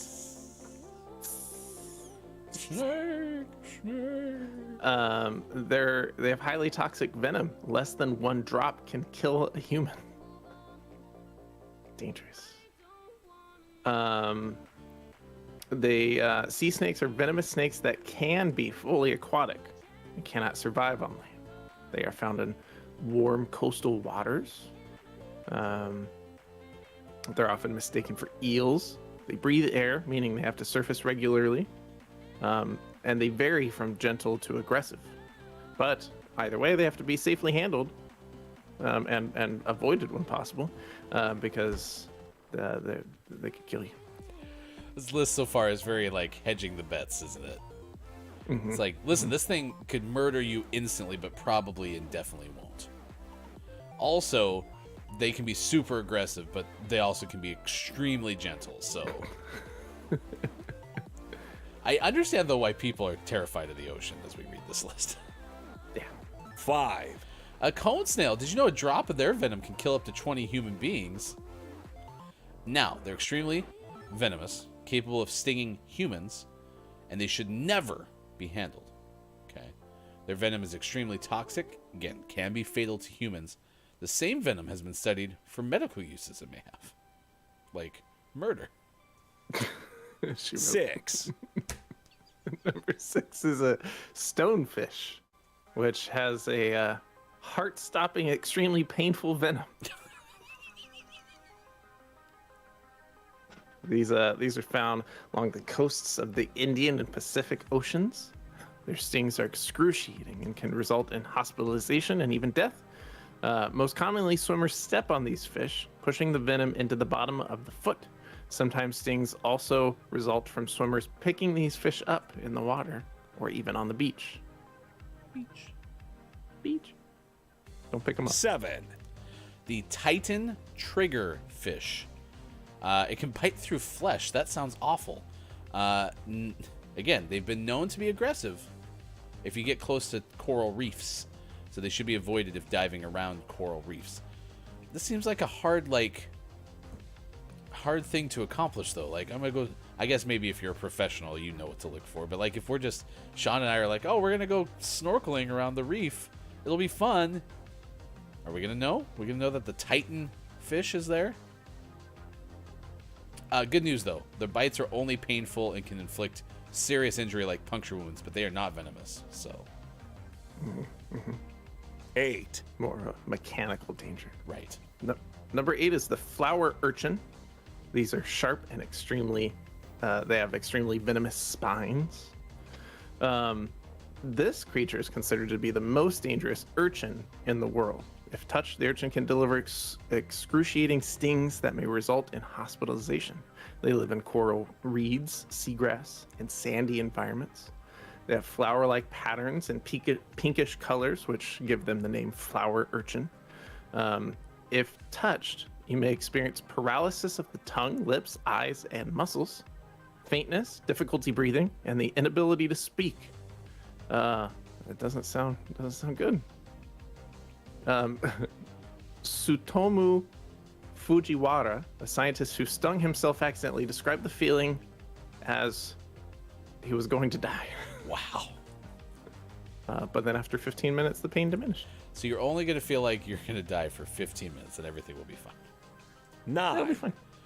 This was one we talked about on the show before because there was a viral video of somebody holding one of these.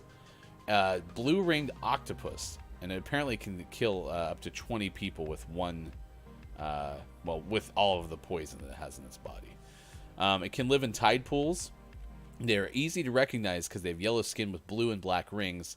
They prey on crabs, shrimp, and other small animals. They classify them as one of the world's most dangerous animals. One can expect total body paralysis, which may result in drowning if stung in deep enough water. The potentially deadly side effect is caused by a tetrodotoxin, catastrophic chemical when it comes in contact with humans. As of now, there's no Wait, so if you got bit by this thing and you go into paralysis, would you be paralysis for life? Well, you'll either, because your body will process the toxin eventually, if you don't die first. Oh. Is my understanding. So it's not permanent, but you might not make it. 1, 0. The problem with those two is they're super cute. Yes. No, they look They're really cool. adorable. Yeah. And number last is box jellyfish. These contain enough venom to kill up to 60 people. This is the notoriously dangerous jellyfish, and it often tops the list of most dangerous sea creatures in the world. It's believed that there are 51 different species of box jellyfish. It might not look threatening. Its sting is life-threatening, however. The sting of the Chironex fleckeri can result in death in less than 5 minutes. Unlike some jellyfish, the box jellyfish can swim. This means they're capable of hunting for prey and can move through the ocean at a quicker pace. Oh, good. Now they're coming right for you. Do you like the ocean? I like the ocean. I like splashing in the waves. I get the impression that, like, if I was to go back to Gulf Shores, Alabama, or Hawaii or something, I assume, like, people tell you, oh, don't go swimming in that part because there's a flower urchin down there. Yeah. Like, I don't want to accidentally step on a flower urchin. The box jellyfish and blue ring octopi are battling in that ocean. You might want to stay away. Well, I mean, like, the tide pool thing is kind of, concerning because that's pretty close to the, the beach. I just don't expect to like, oh, I stumbled across a titanfish, right? Like, that doesn't sound like that happens very often. Yeah. I did once have stingrays touch me, though. That was weird. So, why is everyone getting out of the ocean? What was that? It's true. It happened to me. I'm here to tell the tale. Do you like ghost stories? You can news if you wanna. Here's the story we're tracking at this hour. It's 7:40 this morning. Last hour, we told you about Twisters, a potential sequel to the 1998 blockbuster. And by 1998, I mean the 1996 blockbuster Twister. 1998, the sequel to 1996. The sequel of 1997. That was the prequel. Anyway. By the way, there's that video of the person unknowingly holding the blue ring to octopus. Other than dying, which I realize would be a actual worse fate, I don't know how I would handle knowing. Like, I would probably continuously get chills because I'd be like, oh, I held that thing that could have murdered me. Yeah. Again, not worse than actually dying, but... by the way, good morning to Hot Dog Bunwater. Love aquatic animals. I'm a bit of a nerd and can go on a huge tangent away. But also let us know what your favorite and least favorite sea creatures are, please. This is the story from Ben Hooper of UPI. That's live sound of a donkey that was wrangled in a shopping center parking lot, according to Ben Hooper of UPI. This was in California. Animal Care Services had to respond to a shopping center where bystanders had detected a loose donkey found wandering in a roadway. That's right. Be careful. Don't pet your mule or you'll get pink eye. The police department said it received multiple calls about a loose donkey wandering in, and animal care officers responded to the area. Mules are better than horses. The officers found helpful residents and had directed the donkey from the roadway to the parking lot of the shopping center. The department said the officers were able to locate the donkey's owner, and the animal was returned home. I like how there was like layman donkey wranglers just hanging out. Hobbyist. Yeah. Or are you a professional? Nope. I just do this on the side. I never wanted my art to become my work, you know?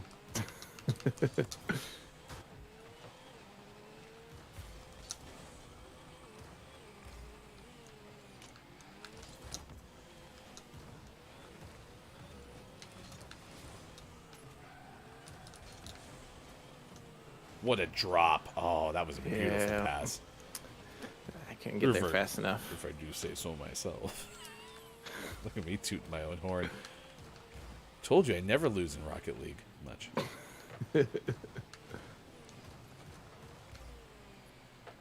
Being told by Mel B that it's also Rainforest Day.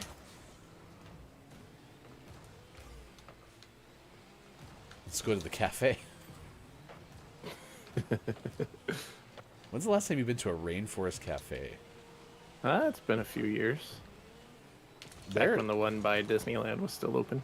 They were a big deal for a long time. Yeah, they were. And that was where like you would get spritzed, right? I don't know. I never got sprayed with any water. They just had like animatronics, and they made it sound like it was. That's right. Raining and stuff. Yeah, so like you'd hear like the thunder go, and then I think they made it seem like the little like tree that they had in there would start raining on top of the animatronics. To my knowledge, they were not waterproof animatronics, so you did not actually.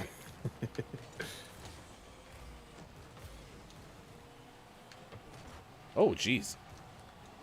That could have been worse. Man, my angles have been so bad on those angle shots. Angles? Angles. Angles. Angles. Angel shot. Rainforest Cafe is owned by Landry's, says King Gray. Mediocre food. Restaurant is all about ambiance. Mm-hmm. No thanks. Same with the Magic Time Machine here in San Antonio. What's a Magic Time Machine? One of my favorite like ambiance restaurants, only because I went there with my grandparents and I was a kid, was in Arizona. It might have been the Phoenix area. They had like this Oregon Trail, or Oregon. Maybe it had nothing to do with Oregon. Oh, it was Oregon, like the boo boo doo boo doo, but that played the music. Uh-huh. It sounded much more like an organ, if you could imagine, because I clearly can't give you an impression of one. And yeah, it was like, I swear there was like a train that rolled around the top of it, but there was also, I think, organ music. Anyway, I went there once. I don't know if it's a chain, crap, or what, but yeah. What's the Magic Time Machine restaurant's shtick?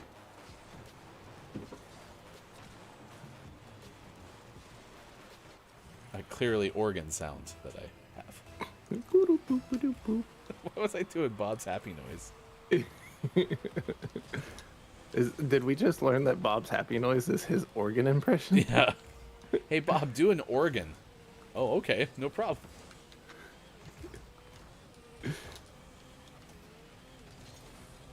I would like to score a goal and see what it's like to have some points and get ourselves onto the board. If this is the second game in a row we lose 1-0, I'll be very upset. I will protest our own show again.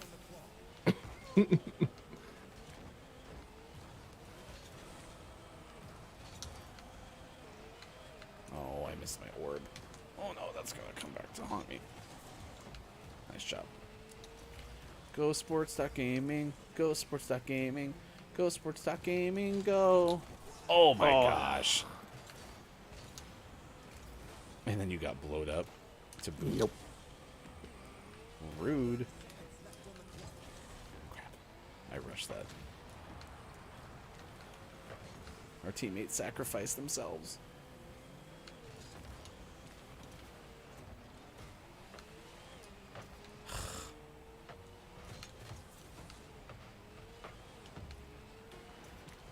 Go, go, go, go, go. Yes, that's gonna score. They have a guy just sitting back playing goalie. Well, it's funny because their name is Nice. Oh. The name of that goalie was some guy. Oh my gosh, we're losers. Stupid. Yeah, did you get a 0.85 goal? Nope. Losers. All right. Good morning. It's Gaming Morning Show. It's 7:48 West Coast time. It's 10:48 out east. 3:48 for those watching GMS in the afternoon. Thank you for being here. We are a morning radio show that plays games. King Gray elaborates on the time machine deal. Okay. This is about Harley. It's a cosplayed waitstaff. That's it. Harley Quinn, Gaston, Goofy. No rhyme or reason to the characters. That's the Magic Time Machine shtick. I'm actually surprised that they can get away with using like Disney characters and such, but maybe Disney doesn't give a crap about cosplay. Like maybe that's not something they're gonna like bring the copyright hammer for. Melby asks, have you already played the search word game? That's a great question. We call that game. Search for words with your eyes before K-Lav gets it. And we'll play that at 8:07 this morning. Audience games at 8:07 in the final hour crew. So stick around. Final hour crew is on the way. We'll also have takeaways that were pretty okay, clip of the day, and more coming up as well. Hi. Hi. Follow Sports.Gaming on Twitch. That will help us out. And that's part of our new Patreon tier. We're going to be including GMS emotes as soon as we have Sean affiliated, which will be exciting. Yeah. So yesterday you were doing God of War. You said you got that finished, which is awesome.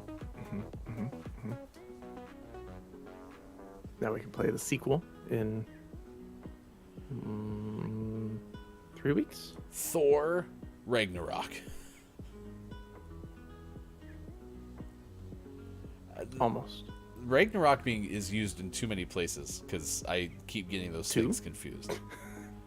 No, there were some other Ragnarok things that came out recently that I noticed, and I was like, man, that's all over the place. But yes, Thor and God of War specifically too. But yeah,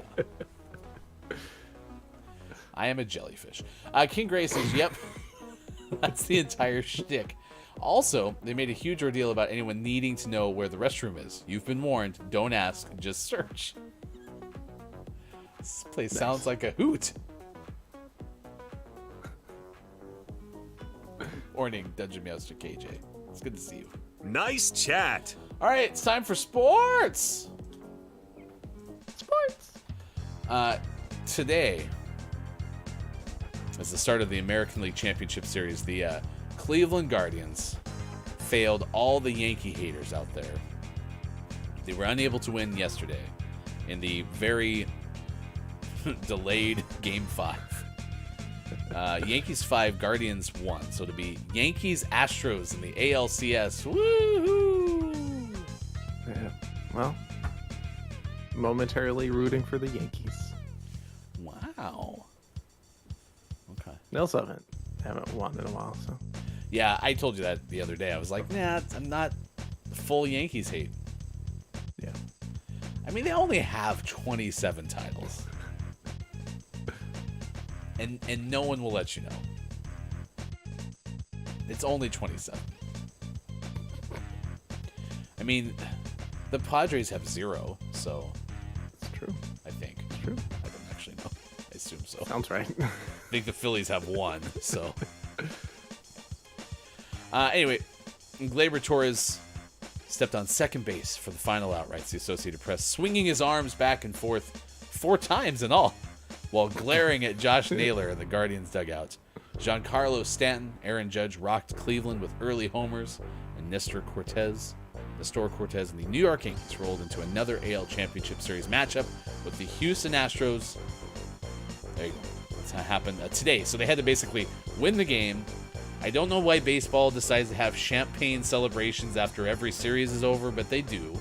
And they did that really quick, and then they got on a plane. They're going to be in Houston tonight for Game 1, 4:37 p.m. Pacific time. Yep. Believe the Philadelphia Phillies 2-0 win over San Diego in Game 1 of the NLCS. Kyle Schwarber hit a home run, and Philadelphia won. It was a 488-foot jaw-dropping shot, writes the Associated Press. 2-0 win in the opening game, and that game was played in San Diego, so Padres down 0-1 at home. Can't believe we're going to get a Phillies-Yankees World Series. Didn't the Phillies play the Yankees in the World Series like 08, 09? Because I think the Phillies beat the Rays in their World Series championship, but I think the Yankees beat the Phillies in the one the year before or the year after. Nice. That was like the Ryan Howard days. So, all right. Yesterday, you get a 2-0 lead in hockey. You're feeling pretty good about yourself. Then you never know what can happen, right? And that's exactly the case. In true Flames fashion, Calgary outshot Vegas 437,000 to 3. The Flames have to be one of the highest volume shooters. We just pepper Yes. the opposing goalie nonstop. It's nuts. It's got to be obnoxious to play against. Yes. I agree. Anyway, 2-0 lead for Vegas ended up being a 3-2 win for the Flames. Michael Backlund, a goal with 4:29 left, gave the Flames their first lead of the game. Lars Lindholm, Tyler Toffoli also scored, and Jacob Markstrom had 19 saves. The starting goaltender for Vegas, Logan Thompson, had 37 in his return to Calgary. Apparently, that's where he grew up. So, nuts. Ottawa beat Boston 7-5. New Jersey over Anaheim 4-2. The Devils get their first win. Philadelphia beat Tampa Bay. The Flyers are 3-0 after a 3-2 win. Your Columbus Blue Jackets finally get a win with Johnny Gaudreau over Vancouver 4-3. But who doesn't beat Vancouver? I mean, really? It's true. Mentioned the Vegas loss at Calgary. Islanders beat the Sharks 5-2. Buffalo over Edmonton 4-2. And your Los Angeles Kings beat the Nashville Predators 4-3 in a shootout. Los Angeles is 3-2 on the year. First basketball games of the year. Boston over Philadelphia 126-117. And Golden State celebrated their championship from last year with a ring ceremony before beating the Lakers 123-109. Today, your Seattle Kraken against St. Louis at 7 o'clock on TNT. So nationally televised if you want to watch your Kraken. And Portland and Sacramento in basketball starting at 7 o'clock. That is your sports. Sports. Yeah, busy time of year. I love it. Love it so much. Formula One race this weekend in Austin. Going to look at maybe redoing what was going to be yesterday, GMS Sports on GMS Tuesday nights on Friday. So we'll let you know for sure. That race is going to be at like 3 o'clock in the afternoon on Saturday? I thought it was earlier. Oh, no, that's on Sunday. I'm sorry. 12 o'clock p.m. on Sunday. Huh, I thought for some reason it was on Saturday, but it's on Sunday. Yeah, 12 o'clock. So there you go. Oh, I'm going to be in Denver. I'm not going to be able to watch that game. I'll watch it for you. And I said game, I meant race. All right, next hour, search for the words with your eyes before K-Laugh gets it. We'll also have takeaways that were pretty okay, clip of the day, and more. Sean and Hefty coming back. Get ready for the final hour crew. It's on the way next. Hagfish Day. Gaming Morning Show. Facebook Gaming, Twitch, YouTube, GamingMorningShow.tv.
Things at once is like 6 people. I can't do math, so That sounds exactly right to me. You could have told me anything, Thank you. but I would have believed you.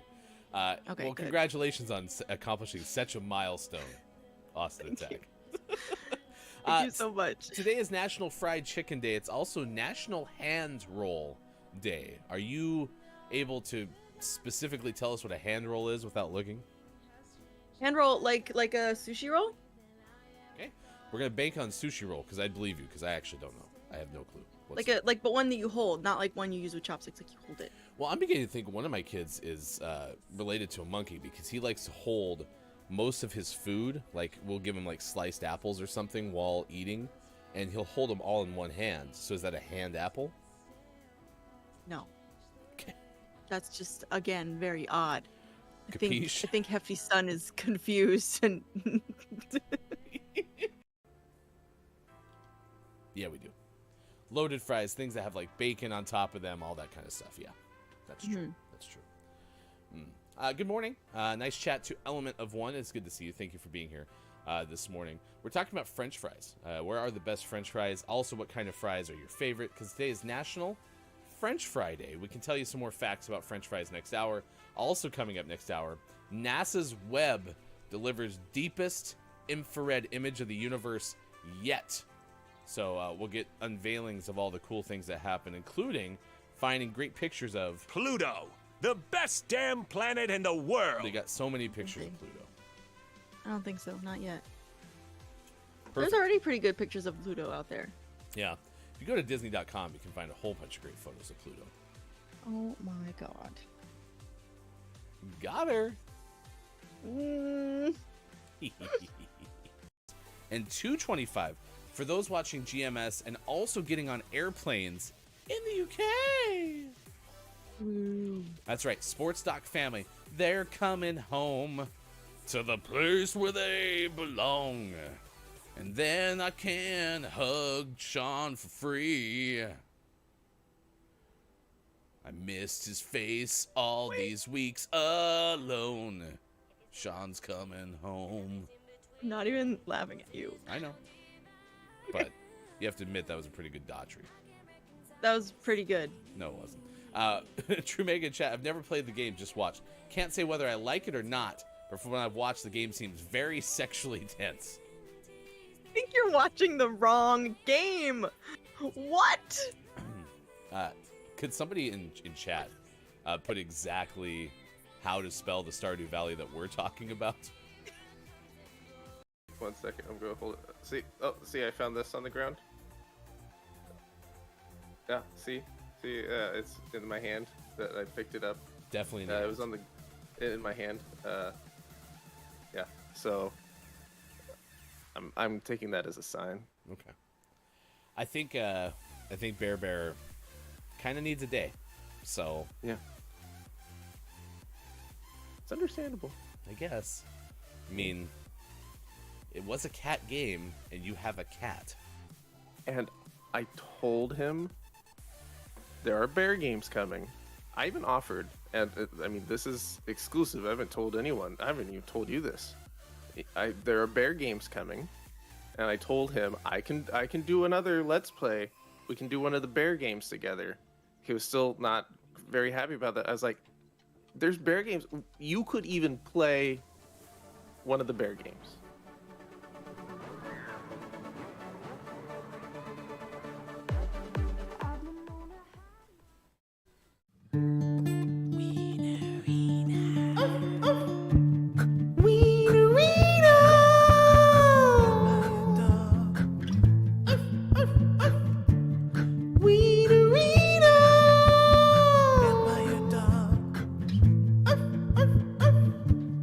Wienerina, such an unusual dog, so spooky and long.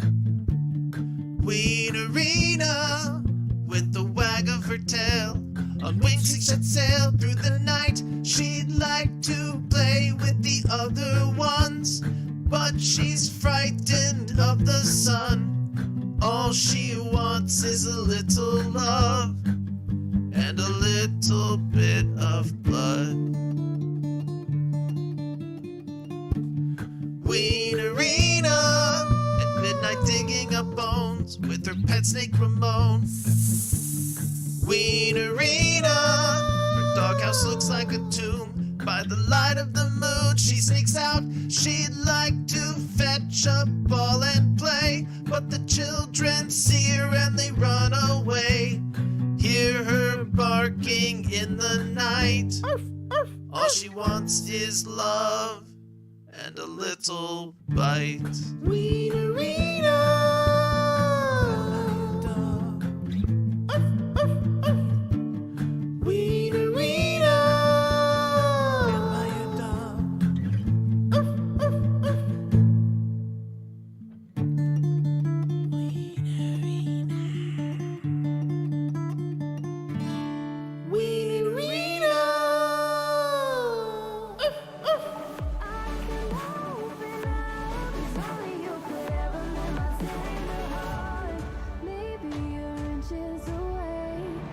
Coming up on Gaming Morning Show, search for words with your eyes before Caleb gets it. And GMS, Morning Gaming Renews. Get ready for your takeaways that were pretty okay. And the clip of the day.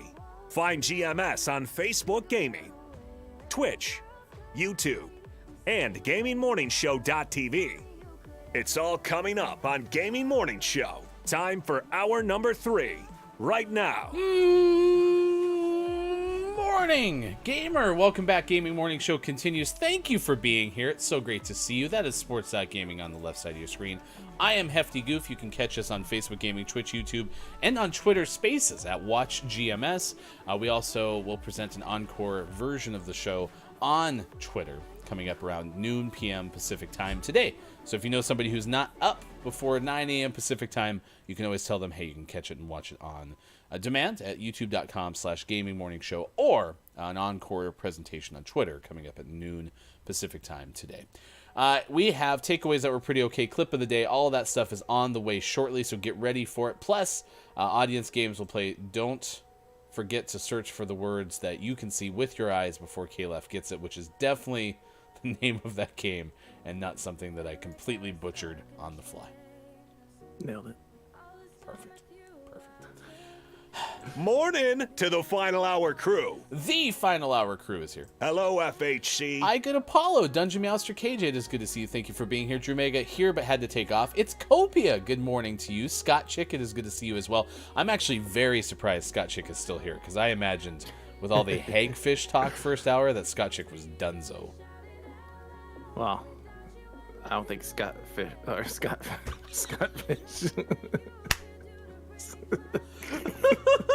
don't think Scott Chick heard about our Hagfish collage that we're presenting in the last hour. Well, the Scott Chick / Scott Fish memorial collage. So That's good, Sean. Nice work. Also, Mel B on YouTube, it's good to see you this morning. Thank you for being here. King Gray, it's good to see you as well. I am JF Downs. Quiet, I am gaming. Hot Dog Bun Water. Keith Anthony is here as well. Good morning to Quiet, I am gaming. The Element of One, who is celebrating a birthday today. K-Laugh as well. It's so great to have each and every one of you here this morning. Thank you for being along for this morning radio show that plays games. Scott Fish, Hag Chick, says Quiet.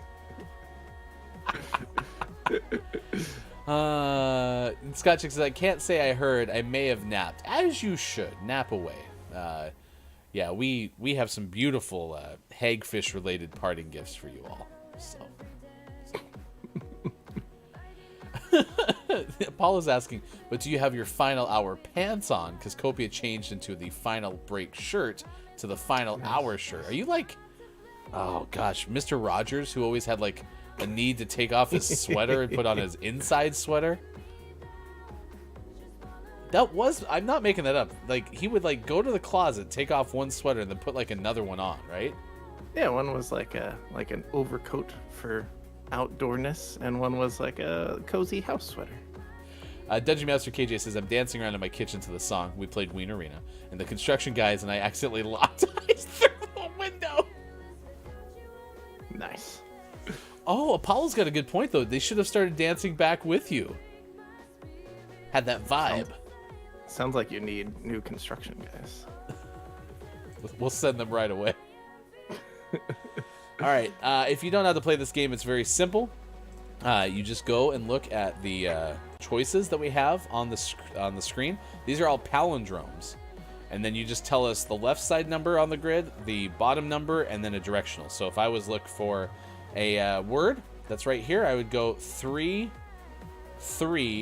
southeast. If EEDXH was a word, I would have found it. You understand how to play. 8-1 Kook is correct by Quiet I Am Gaming. Copia says, I have my indoor no pants and my outdoor no pants. It gets kind of breezy, doesn't it? Easy. Breezy. Beautiful. Cover. Pants. Apollo, if you catch eyes dancing and you lock eyes, if you catch someone dancing and lock eyes, do you dance with them or just act awkwardly? This is a interview question. There's only one right answer. Rotor. 9238. Are we doing coordinates now? You sunk my battleship.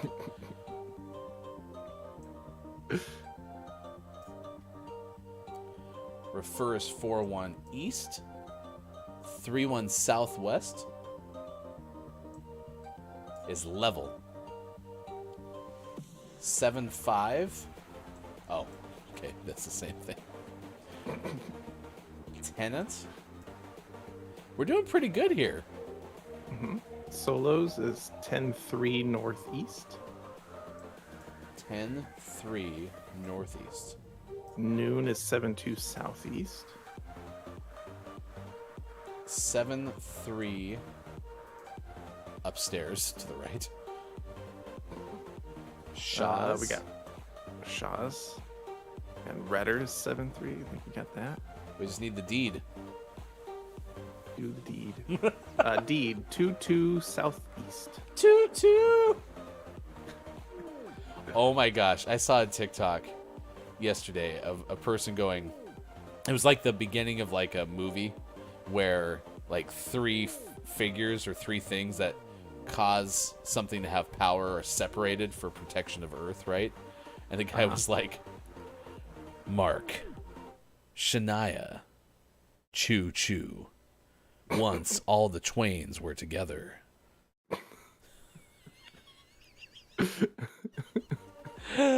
I should have shared that. That was so good.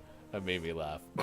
All right, here we go. This is we found that the first one never really produces a record setter. We kind of need to wait for the second one. So here we go. Everyone on their marks. I will start the timer when the clues, the words are read. U.S. presidents: Roosevelt, Madison, Johnson, Arthur, Wilson, Monroe, Trump, Grant, Adams, Bush, Ford, Polk. Your time begins now. Mark, Shania. Choo choo.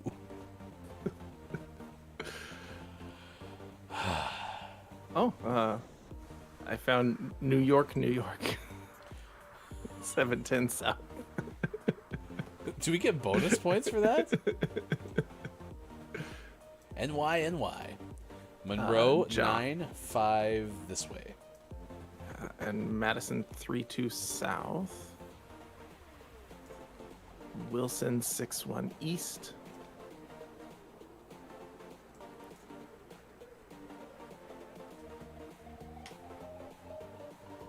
Adams, 7-6 East. 1-6 Southwest. Or sorry, Southeast. I got that one.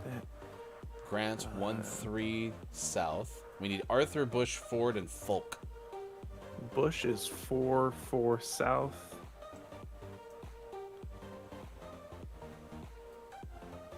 I got Arthur.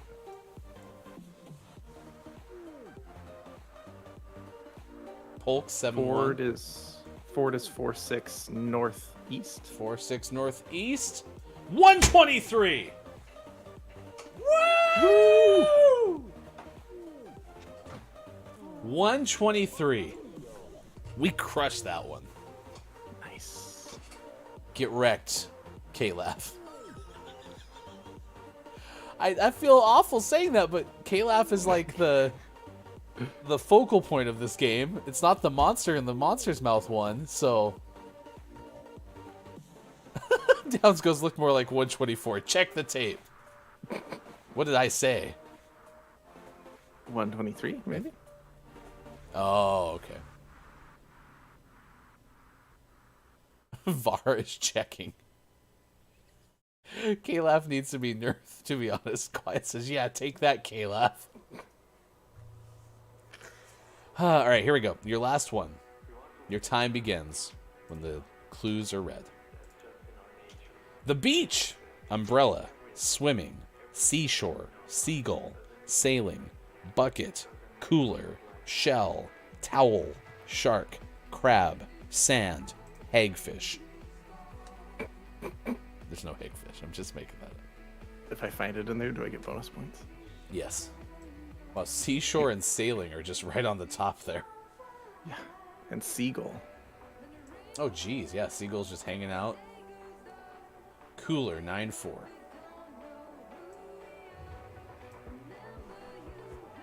Shell, 3-6. Sailing. Shark 4-6 East. Okay. Towel 10-5 Northeast. Okay. Crab. 4-3 Southeast. Umbrella 6-1 East. I got bucket. Sand. Anyone got sand? I got sand. We need swimming. I got it. 104. Wow. Wow. Do we need a review for that one? Chat. Yeah. Holy cow is right, says Quiet. We crushed it. Correct. Big fan of the beach. Take that, K-Laugh. Still feel horrible. K-Laugh had sand and towel and shell, so K-Laugh contributed. To your own demise. Cracked. All right, we have time for one more. Let's see if we can get it in under a minute. Under a minute, that's what we're going for. Your time will begin as I read the clues. Sports. Surfing, frisbee, rafters, referee, varsity, jersey, karate, racket, hockey, track, golf, goal, hagfish.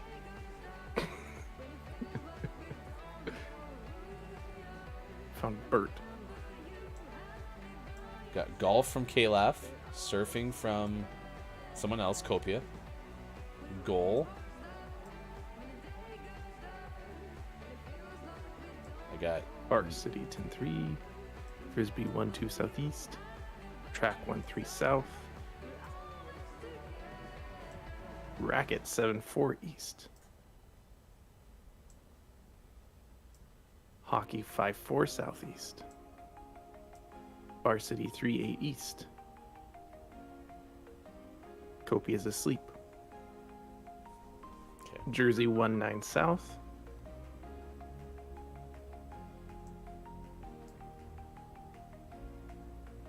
Referee 1-8 south,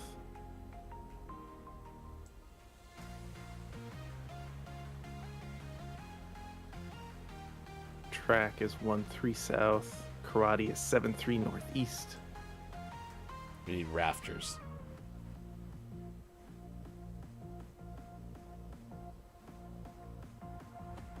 Rafters 8-4 northeast.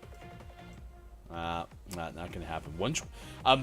A miserable 121, which would have been a record like 4 minutes ago. But it's not right now. Gosh, we're horrible at this game. Gonna protest our own show. Y'all are slacking, said Apollo. I think the trick is I have to read through the clues to give us a chance, because otherwise we're dealing with delay and all sorts of things. So we had implemented that a little while ago, but I don't think we wholeheartedly went for it. So yeah, sorry, we're gonna get back on a streak on our other game, and then we'll be playing that for the next 5 months. Yeah, we'll play Search for the Words with Your Eyes Before Kalaf Gets It. We'll play that tomorrow and on Friday, and then I anticipate us going back to Don't Let the Person Floating from the Balloons Fall in the Monster's Mouth on. Nice goal. Nope. Never mind. Nice goal. Look at this. I'm like, I'm going to steal it. You should have. I needed the assist. I know. I tried. I missed. SHAQ. That's exactly how I felt, Bob. Shaq would have gotten it. Oh, forgive me. I need to go into my options really quick and turn on my quick chat so I can get this thing. Crap, I can't remember is there any way to see the challenges in here? I don't think so. Oh, I can't remember which one it is. I'm going to do them all.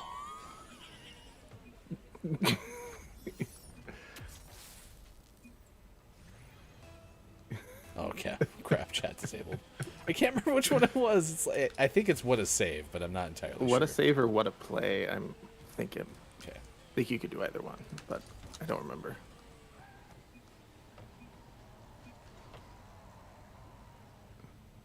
Nope, that's the wrong one. There we go.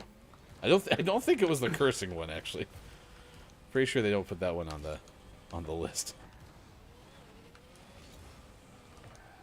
And I just needed to do it in one match, like one time in one match. It was a very easy to obtain. Yeah, I believe that's it. So we'll see if you got it. I gotta do one more sequence. I can't remember what. Nope. Okay, I don't think it was those. I did those. Dude. What happened?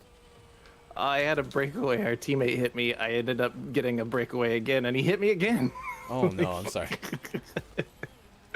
I thought I was screwing up because I was... Oh, they said sorry. Yeah. Too late. Oh, I actually think I touched that, to be honest. Yeah, you did.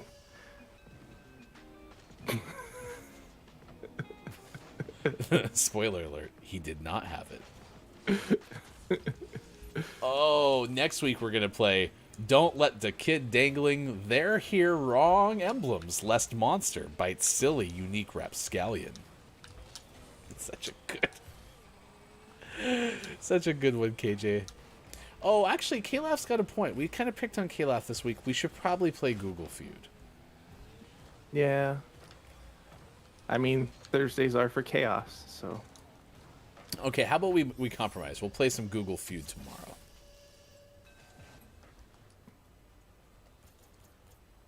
Sounds like Sean's all in. We didn't say no. For Kayla. Oh, I don't need information. Google Feud, the Hagfish of community games. There we go. I think I covered all my bases now because I changed it to what to play. So Nice.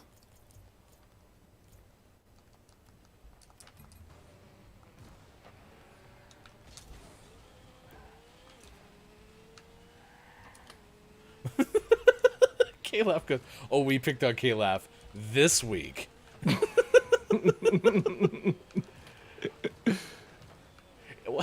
I mean, you should...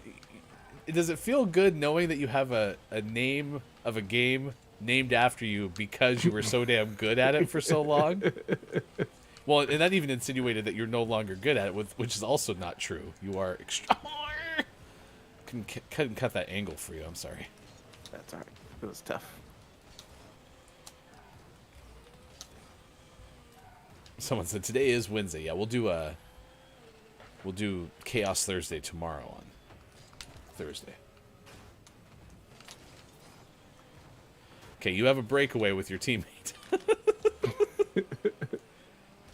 What could go wrong? Oh man, nice save. That save was booty.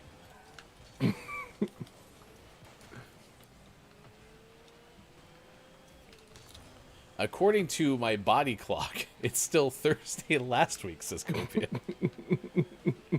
I think we should start doing every show based around Copia's body clock. It is Wednesday. Maybe that could be one of our time call-outs.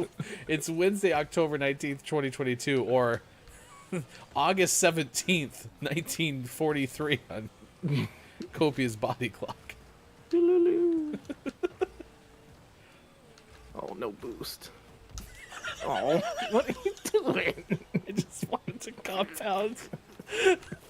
I don't know. I thought that was funnier in my head, and it's not. It's not funny at all. Just because you were... I don't know why I found that funny. I'm sorry. That was awful. Just give me an assist, please. Thank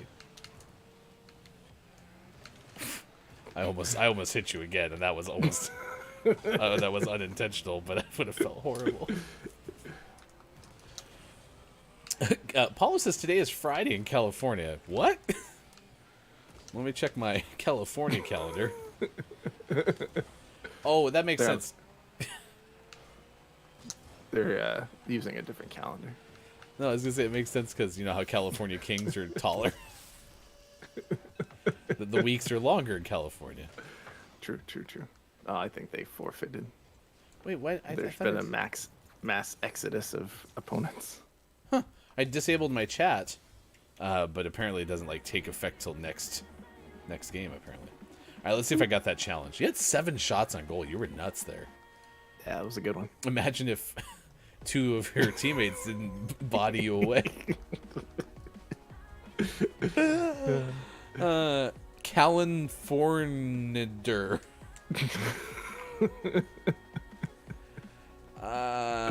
Please tell me I got this so I can be done with it. Oh, it was an old challenge. It had switched over already. I didn't even need to do it. Oh man, that was like the weekly challenge from last week. So what a waste. All right, 8:25. Stick around. I'm gonna play Apex Legends because Sean has to go. So get ready for that coming up. Sean will be back tomorrow. Full show. We have, it's Thursday. It's just the chaos of the week. So everyone say goodbye to Sean. Sean, have a great rest of your day. We will miss you. Goodbye. Goodbye. My microphone will miss you too. Damn. All right, get ready for your takeaways that were pretty okay. What's something you learned from this edition of Gaming Morning Show? I want to play Apex because I have had not a chance to show off my heirloom on the show yet, so I would like to do that right now.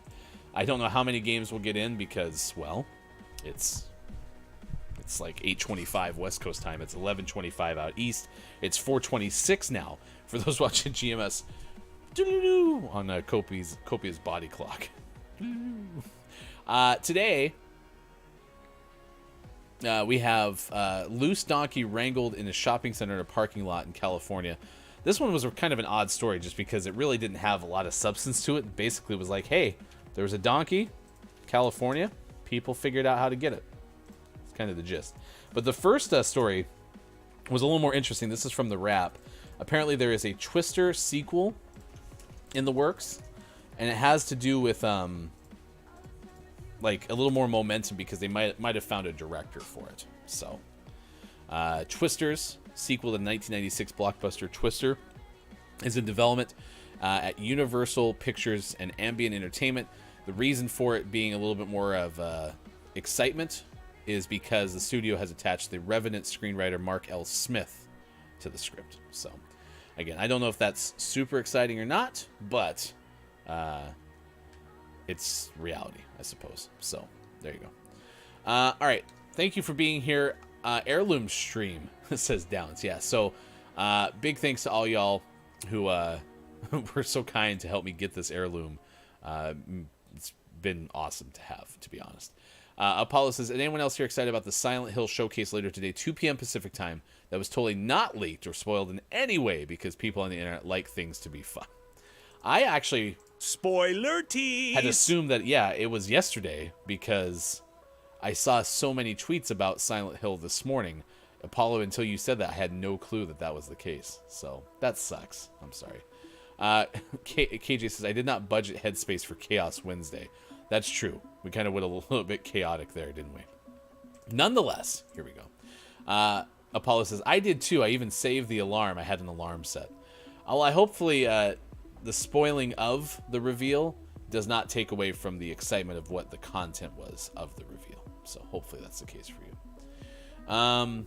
Today is also, as we told you, National Kentucky Day, National LGBT Center Awareness Day, National Seafood Bisque Day, Support Your Local Chamber of Commerce Day, Medical Assistance Recognition Day, and Bra Day USA. But we've been trying to give as much love as we could for the hagfish because apparently the hagfish does not get enough love, and that's a shame. So, much love for you, hagfish, if that is your real name. Kopi, your body clock has a distorted reality of time. That's absolutely true. Apollo says, couldn't find a VOD anywhere. Turns out it's today. I know nothing. I'm avoiding Twitter as much as possible. Well, the good news is I have nothing to divulge to you because, well, I'm not going to watch the Silent Hill stuff. Look at that. You can see the heirloom on my hip. Look at that. It's right there. Look at that thing. It's so beautiful. Oh, I got hit. There it is. Look at it. Isn't that cool? Look at my heirloom. Isn't it neat? It's mine. My collection's complete. I am so happy I have this. It's so cool.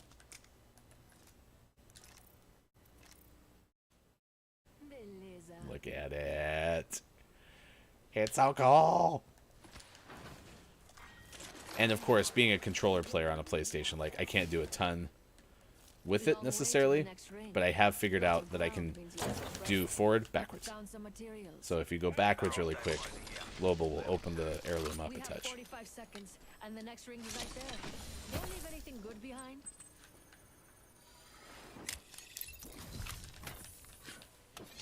Shop's open for business. We've got 30 seconds to get to the next Good, ring. I got a good pack. If you go down, I'm I'm not carrying you. I like the Volt. I'm fine with the Volt. I will take a car. And, ooh, even better. Value pick. Look at that. Mama's got a brand new bag. Does it spin? So the animations for it. Oh, whoops, I gotta have it out. First timer. There's an Ignore enemy that. near me.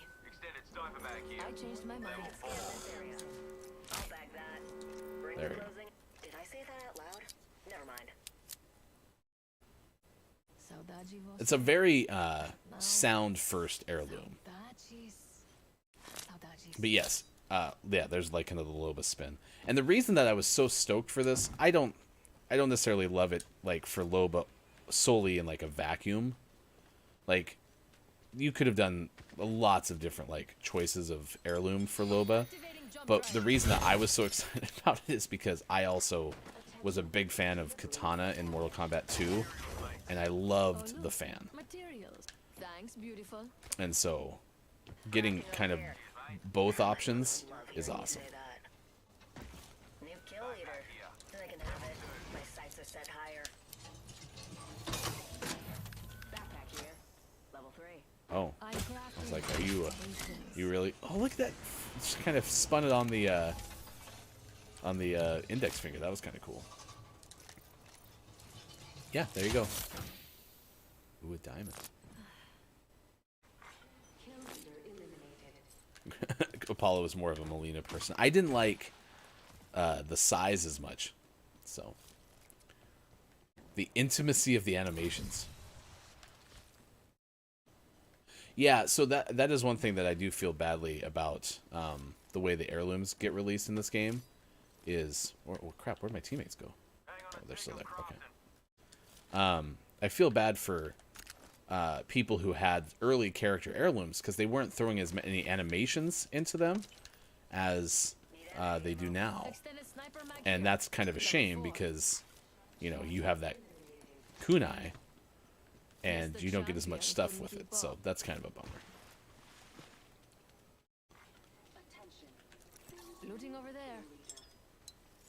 Whereas now, like, you have heirlooms with like people like Loba, and there's a bajillion things you can get with them. Welcome to the shop. I've got just a thing for you. It's just kind of not fair.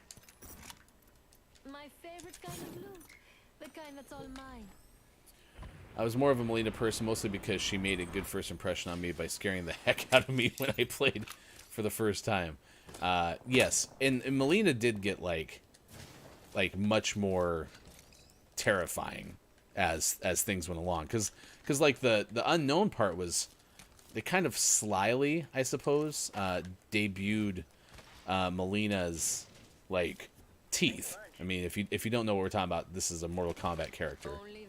And oh crap, I always forget that sometimes my voice chat isn't actually disabled.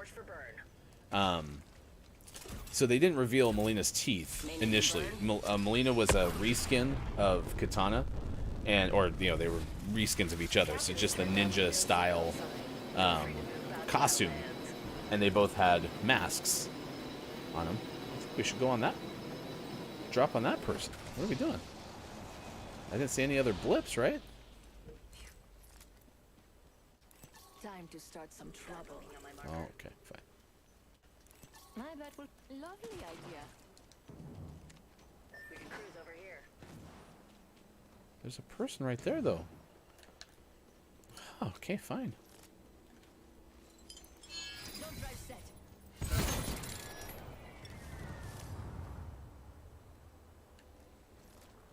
I mean, I guess this person's playing the game correctly. We are, Oh, this person's fighting.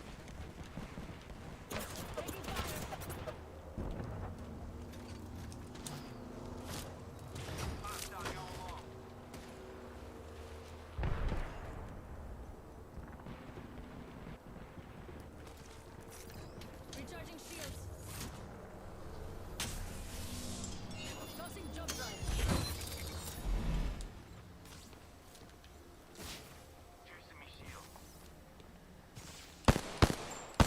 Oh, geez, that hurt. Hold on, I need to heal.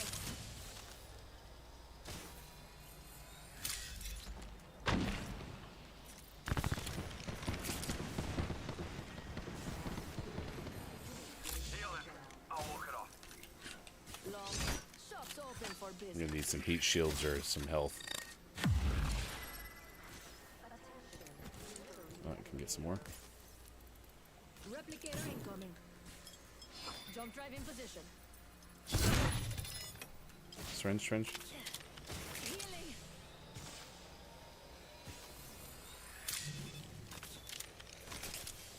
I'm kind of disappointed my teammates left me, but in their defense, they did kind of say they were going this way. Healing.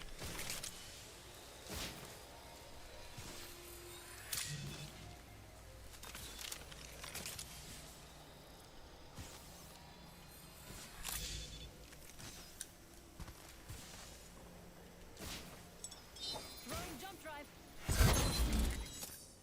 Man, they are way ahead of me, though. It'd be cool to find a Phoenix kit.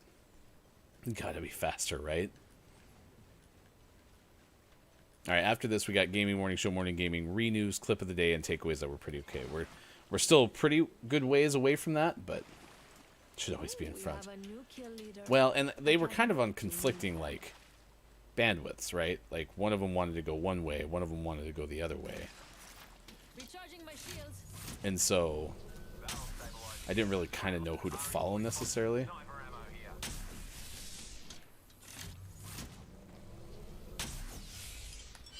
It's gonna hit the pole.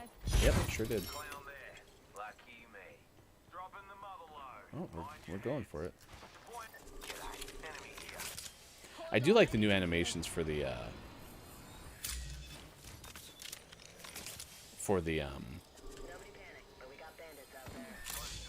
syringes and stuff. 45 seconds until Okay, the so ring closes. where's my other teammate? We've got time, but not much. Like, I'm kind of wasting time trying to fight these people because I don't really have much of an angle or long distance weapons. I don't even have any sights. Like, what are we doing here? Ring close, and it's a good thing. Only have 30 seconds left. Don't have anything else. Okay, there's at least this.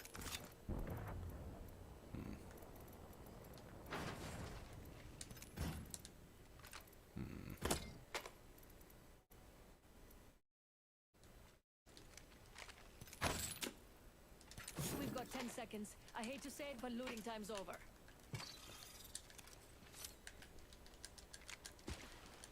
We're scattered. Come on, Element, my own absolutely. Look at that. Happy birthday again, Element. It was fun celebrating your birthday in the very first part of the show. Move now. Oh, we got enemies. Enemy over there. We're gonna go after him? Alert 5, Valkyrie actual. Ready for burn. How copy? Nope. Go for burn. Make sure seat backs, tray tables, and automatic weapons are in their full upright positions. Okay. We're approaching the edge of the ring. Anyone following us? The person had the... Ooh, I kind of want that Spitfire. But I got a gold heavy ammo mag, so...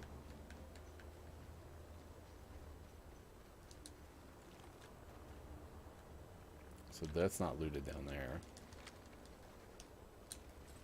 Care package coming in. Look at that heirloom. It's beautiful. Just beautiful. Jump drive activated. Oh, can't do that.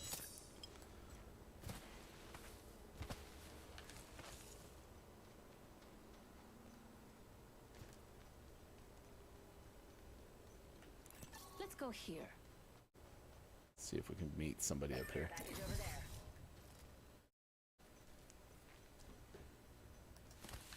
My ultimate's charged and ready to go. Beginning ring countdown. Got a bandit in my sights. Easy there, Downs. Ooh, is that a massive? No, is massive still? Oh, it is. Massive shotgun here.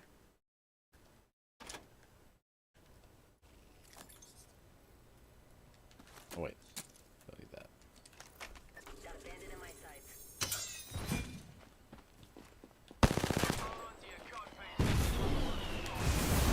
Oh, that's hindering.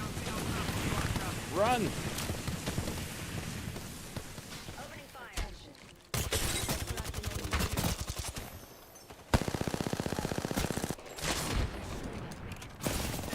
Box 3.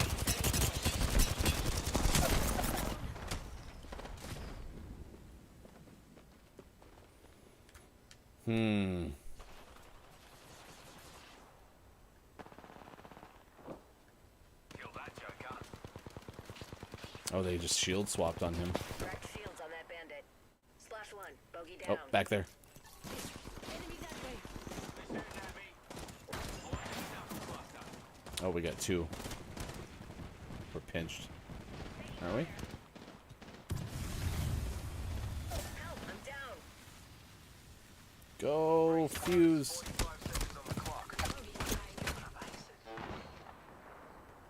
Enemy that way. Bogey here. there's also one right on us. Yeah, right there.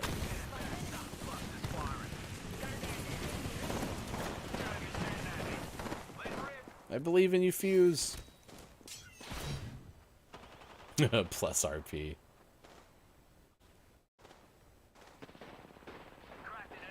The game took a lot longer than I actually expected it to, so no worries, no worries. We tried.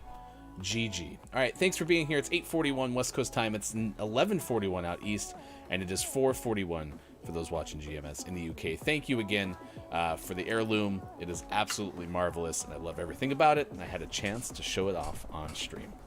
All right, here's the Gaming Morning Show, Morning Gaming Re-News, then we'll get you the clip of the day, takeaways that were pretty okay as well. If you have something that you learned from today's show, please let us know what it is in the show. Melby says, the element after we learned her cyst was the size of a volleyball on her ovary, we were concerned and so relieved we found out that it was not cancer.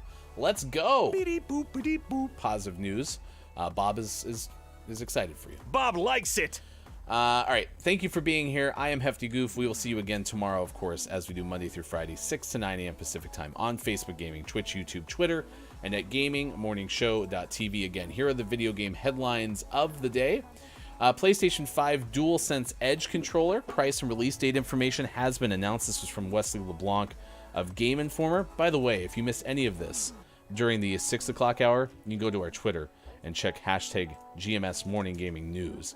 But this is a $200 controller. It's going to be around $200 for the controller. And that's going to have replaceable sticks. So the nice thing is it's a kind of a repairable controller. So significantly, high price tag. It's a premium controller, but it's going to have replacements, which is nice. The Sims 5 early development, codename Project Renee. That was from Cass Marshall of Polygon. And there was also an announcement, too, that infants are going to be more of an actual, like, human element of the game as opposed to being just more of, like, an object. Like Sean was equating that sometimes the Sims have treated, like, babies like accessories, like purses and stuff. So that's something that's of significance. Let's see, what else did we talk about? Oh, yeah, Warner Brothers has announced a new Mortal Kombat. Speaking of MK, we kind of talked about that in context of the heirloom and why I was excited about it. The heirloom reminded me of Katana, and now there's going to be an RPG, a mobile exclusive RPG called Mortal Kombat Onslaught that's going to be available on mobile. It's from Warner Brothers. That's a story from Charles Hart of Game Informer. So those are some of the things that we learned this morning in the Gaming Morning Show Morning Gaming News. Out today, Gas Station Simulator for Xbox Series X and Xbox Series S. Harmony Odyssey out for Switch and PC. Richman 11 for Switch. The Last Hero of Nostalgia. Is that of Nostalgia?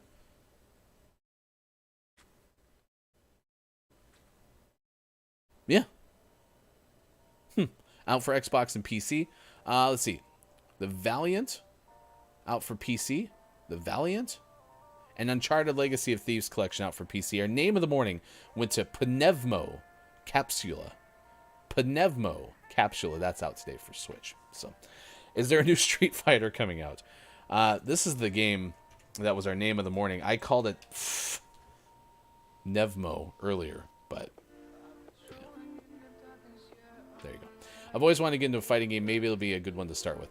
There was a PlayStation Plus one available at one point, but I can't remember which one it was. Maybe Street Fighter 5.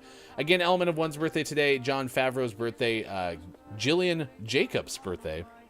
Also today, Take-Two put out Robotech Invasion in 2004. Teenage Mutant Ninja Turtles 2 Battle Nexus came out this day in 2004. And in 2010, Bethesda released Fallout New Vegas.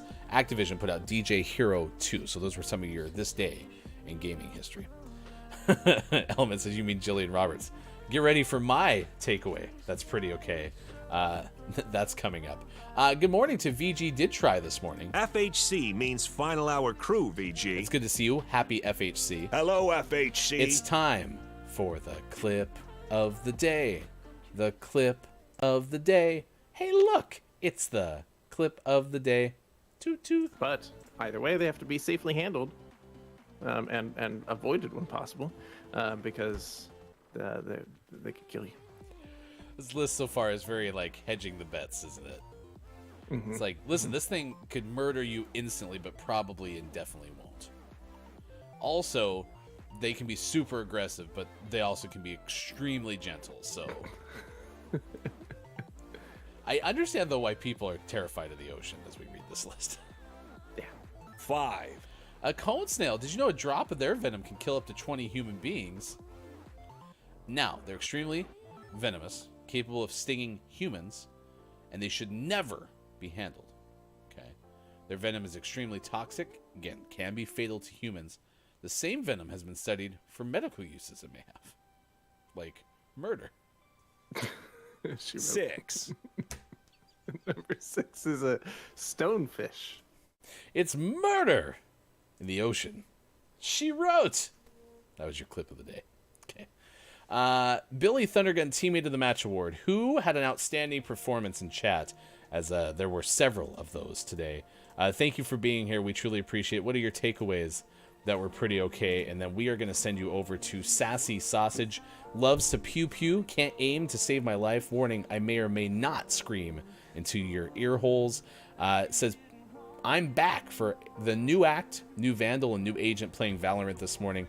If you'd be so kind as to help us out and say good morning from GMS. Billy Thundergun Teammate of the Match Award today. Let me see. Who could it be now? Who's deserving?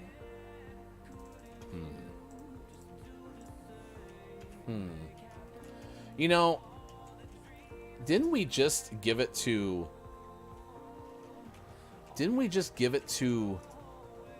K-Laugh the other day? Am I making that up? K-Laugh, did we just give you Billy Thundergun yesterday?